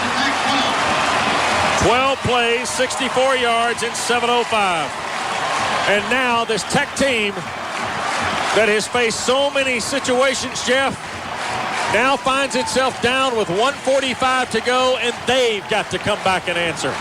Well, they've got all their timeouts. They've got a lot of time. But you're right. The thing about Georgia in their 2 games against Vanderbilt and Kentucky, they could not hold a lead at the end, as both Vandy drove for the winning field goal, right, and Kentucky drove for the winning touchdown. Well, 3 would tie. A touchdown would win it with 1:45 to play. Stafford deserves credit. 3rd and goal. He went to Massaquoi for the score. And now all of a sudden, here come the Yellow Jackets trying to snap not only a 5-game losing streak in the series. Chan Gailey has never beaten Georgia. The Jackets are looking at 10 wins. And now they're trying to find a way to beat the Dogs in Athens. Matthew Stafford, 16 of 29, 171. A touchdown today for the freshman from Park Cities, Texas. He's been efficient, and he's really gone looking for Massaquoi. at key times today. Tech's defense has played very, very well, except that long 64-yard drive right at the end. Calvin Johnson, just 2 catches today for 13 yards. Reggie Bull, not particularly sharp, 5 out of 19, 34 yards, an interception and a fumble that was returned by Tony Taylor for the touchdown. And a play that, if Tech loses, will just be added to the list of singular plays, Jeff, over the 101 meetings between these two schools. You brought up Jasper Sanks. Well, that's exactly the play. I mean, it's exact reverse of the play. I went out to get a cup of coffee, and Mark Bradley and 2 other guys came up to me and said, Jasper Sanks. I said, Wes just talked about that after the play. Yep. So it is well known in the meeting of these two teams. So now, here's Georgia Tech, and let me remind you, Jamal Evans had a 54-yard kick return on his last opportunity. Well, it was big, and Tech has been able to come from behind in the last half of this season. Right. And they can hang their hats on that they've been able to do that, but this is gigantic. On the road against your rival, down 3. Just trying to get the game into overtime at the very least. And let me remind you, as I've done a few times, it's been since Halloween Day 1998 at Ravens Stadium in Baltimore that Georgia Tech has run a kickback for a touchdown. Des White went 100 yards against Maryland. Well, if you're wearing a gold hat, you got a chance in the final 145 to write your name in jacket history if you can make the play to win the game. Oh, this is huge. What you play your whole life for. Brian Mims is going to kick it away. Redshirt sophomore from Dublin.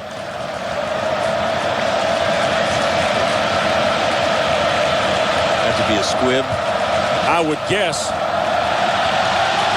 No, he's going to kick it away. And Jamal Evans will get a chance at the 11. Evans, 15, got held up, and he'll be tackled back at the 18. That's where Tech will start with 1:36 to play.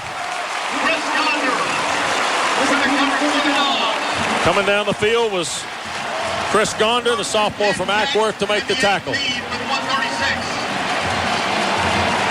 Tech's got James Johnson to the near side, Calvin Johnson, Chris Dunlap to the left. Reggie Ball will work from a shotgun. Georgia looks like they're in a cover 2. Battling Johnson deep. Ball's going to throw on first down. Shoots it for James Johnson. It's incomplete. Couldn't hang on, and he took a shot from Keelan Johnson. And a flag is down on the play. Jack Childress is going to call a hold on Georgia Tech. Ooh.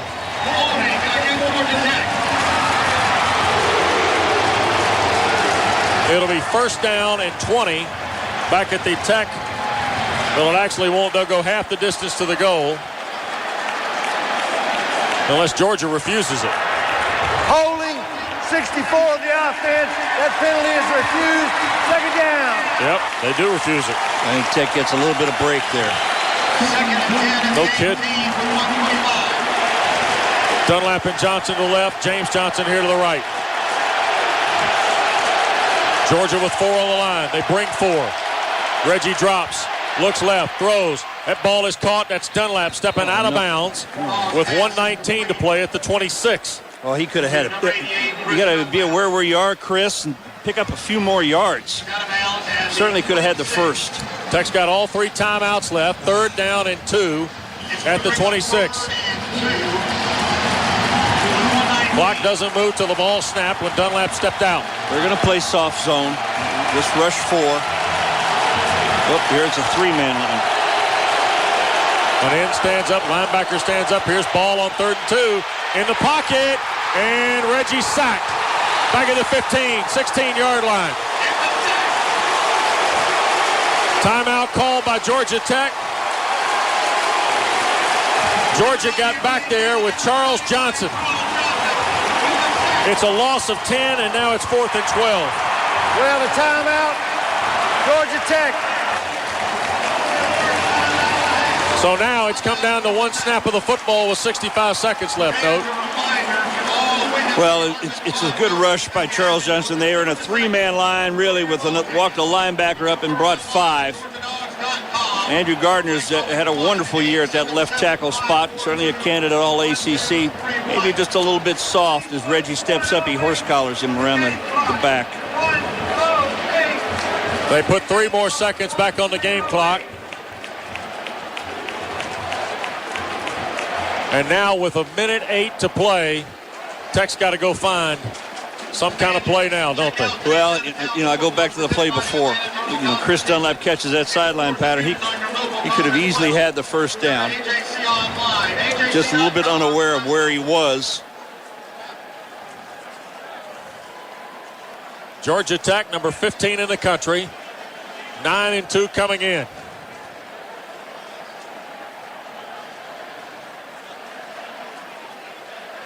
Trailing by 3 points to rival Georgia. Last year they lost by 7.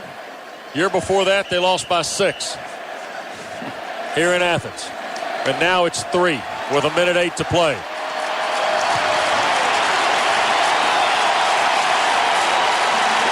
Wow. I don't know what you do here, Jeff, but you got to do something. Well, you got to have a 12-yard play. They've done a good job of shutting down Calvin tonight. James Johnson's missed that sideline pattern a couple of times. But I think you got to look for Calvin somewhere, somehow. And everybody knows it, right? And they're going to be playing a real soft zone. In fact, they're in a prevent. 3-man rush, 8 dropping. Need time. Got to find a little bit of hole. Snap to Reggie Ball. Georgia was offsides. Charles Johnson moved first. Isn't that on the Dogs? We got some pushing and shoving here. It's going to be against Georgia. There was a second flag thrown, and that's the one I'm curious about, too. Moses. It's on Moses? The way I saw it is good. Moses and Mike Cox got into it after the play. And Moses took a shot at Cox. They're going to give. Here's Jack Childress. This ought to be interesting because this could give Tech a first down. We have a dead ball foul. False start. Number 68 of the offense. That's a 5-yard penalty. We have a dead ball. Personal foul. Number 93 of the defense. That's a 15-yard penalty. And an automatic first down. How big a kettle of fish is that? That's huge. I mean, that is just gigantic. And do they allow him to stay in the game? Yep, because they would have ejected him if he hadn't. Personal foul was on Quentin Moses. Good catch, Rick. Ball at the 25, and now Paul Oliver runs over, and Georgia wants a timeout. And Mark Rick is in the ear of the field judge, Wingate University President Dr. Jerry McGee. And not happy about something. Ball is at the 26. Let's call it the 26 with 1:08 left to play. Well, all of a sudden, with 68 seconds left, Rick, Tech's got new life, don't they? Boy, that was an unbelievable play. I was watching the backside of it, and Mike and Cox gave Quentin Moses a shot, who retaliated with a right 2 hands to the face, and his head snapped back. And the official that called the penalty had already thrown his flag, so I was yelling at him to throw his flag. He picked it up and threw it over to Quentin Moses, and it was just a matter of whether or not Tech was going to get the first down. Wow. So the drama continues here in Athens. Note, this has been remarkable. There's a lot of things going on in this game you don't ordinarily see in any kind of college game. Right. And obviously because of the rivalry and the history you can draw on. Well, the interesting part about it is we've had that play controversial, not nearly as controversial as the Tony Taylor fumble recovery with 3:10 left to go in the third quarter that was ruled a return for a touchdown. Now Tech, after the penalty on 4th down, believe it or not, has got new life and a fresh set of downs, but they've only got 68 seconds left and they need 75 yards. Ball in a shotgun. Reggie fakes. Now to his right. Sets. Throws. Calvin there. No. Intercepted. Paul Oliver.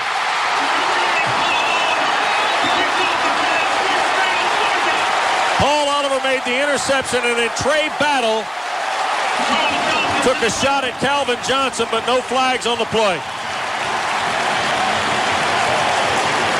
Well, they did what we thought they'd do. They went looking for Calvin Johnson, Jeff. Yeah, and it's very difficult to throw. They rush 4, they drop 7, and he draws all the interest. We got an injured Georgia player on the field. Very difficult to throw into that type of zone. Yep, they had 2 guys covering him, and with 1:01 left to go, it is Oliver who is shaken up. Well, he went up high. He went up high for this interception. It was a nice interception. And it is the 3rd interception of the year for Paul Oliver. Young man who played at Harrison High School. And with 1:01 left to go. How disappointing. Georgia is going to hold on to win 15-12. Tech's got 2 timeouts left. And Oliver will come off.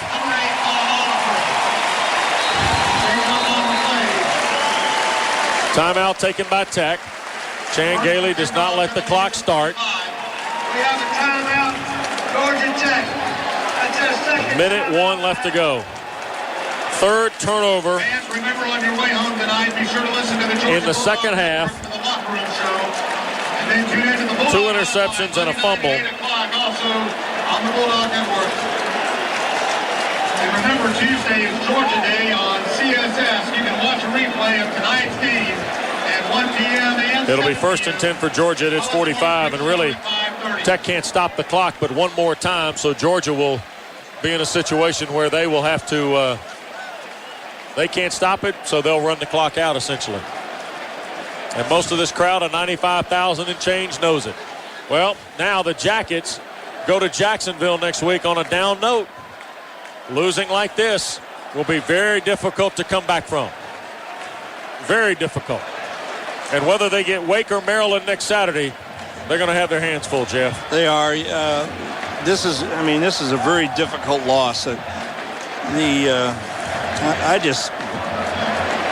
They had played so well defensively, then you give up a 64-yard drive, and then the turnovers. Georgia is the team that turns it over. Right. Tech is a team that is a +6 on the year and very, very well with the turnovers. Only fumbled 4 times prior to tonight. Right. With the 11 interceptions. And instead, tonight, Georgia wins out with a turnover battle. Yep. Stafford will just close them in, touch a knee. Tech will call the other timeout with 57 seconds left. Chan Gailey just trying to give his team some kind of hope. Well, Calvin Johnson, who caught a touchdown pass a year ago against Georgia, but only finished with 2 catches against the Bulldogs, only has 2 here today. They did a wonderful job of defending him. And Reggie had a rough night. The other receivers were unable to step up. Right. And so now you're in a position where you're going to end up losing 6 straight. And 13 of your last 16 to your rival. That's tough. I think it's going to negate a wonderful day by Tashard Choice, by the way. I think Georgia has lost to 4 of the last 6 ranked teams they have played. Well, and the other thing, top 15 this is going to be, by the way, the first time in 10 meetings that a ranked Tech team has not beaten an unranked Georgia team. Well, this is tough.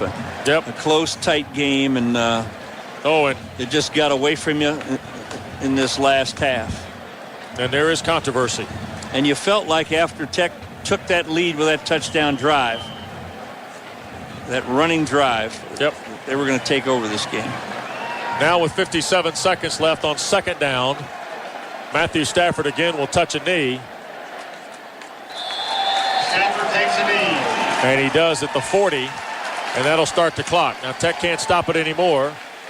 The 25-second clock, they'll spot the ball. It's highly unlikely the Jackets are going to get it back for much of anything. And let's see.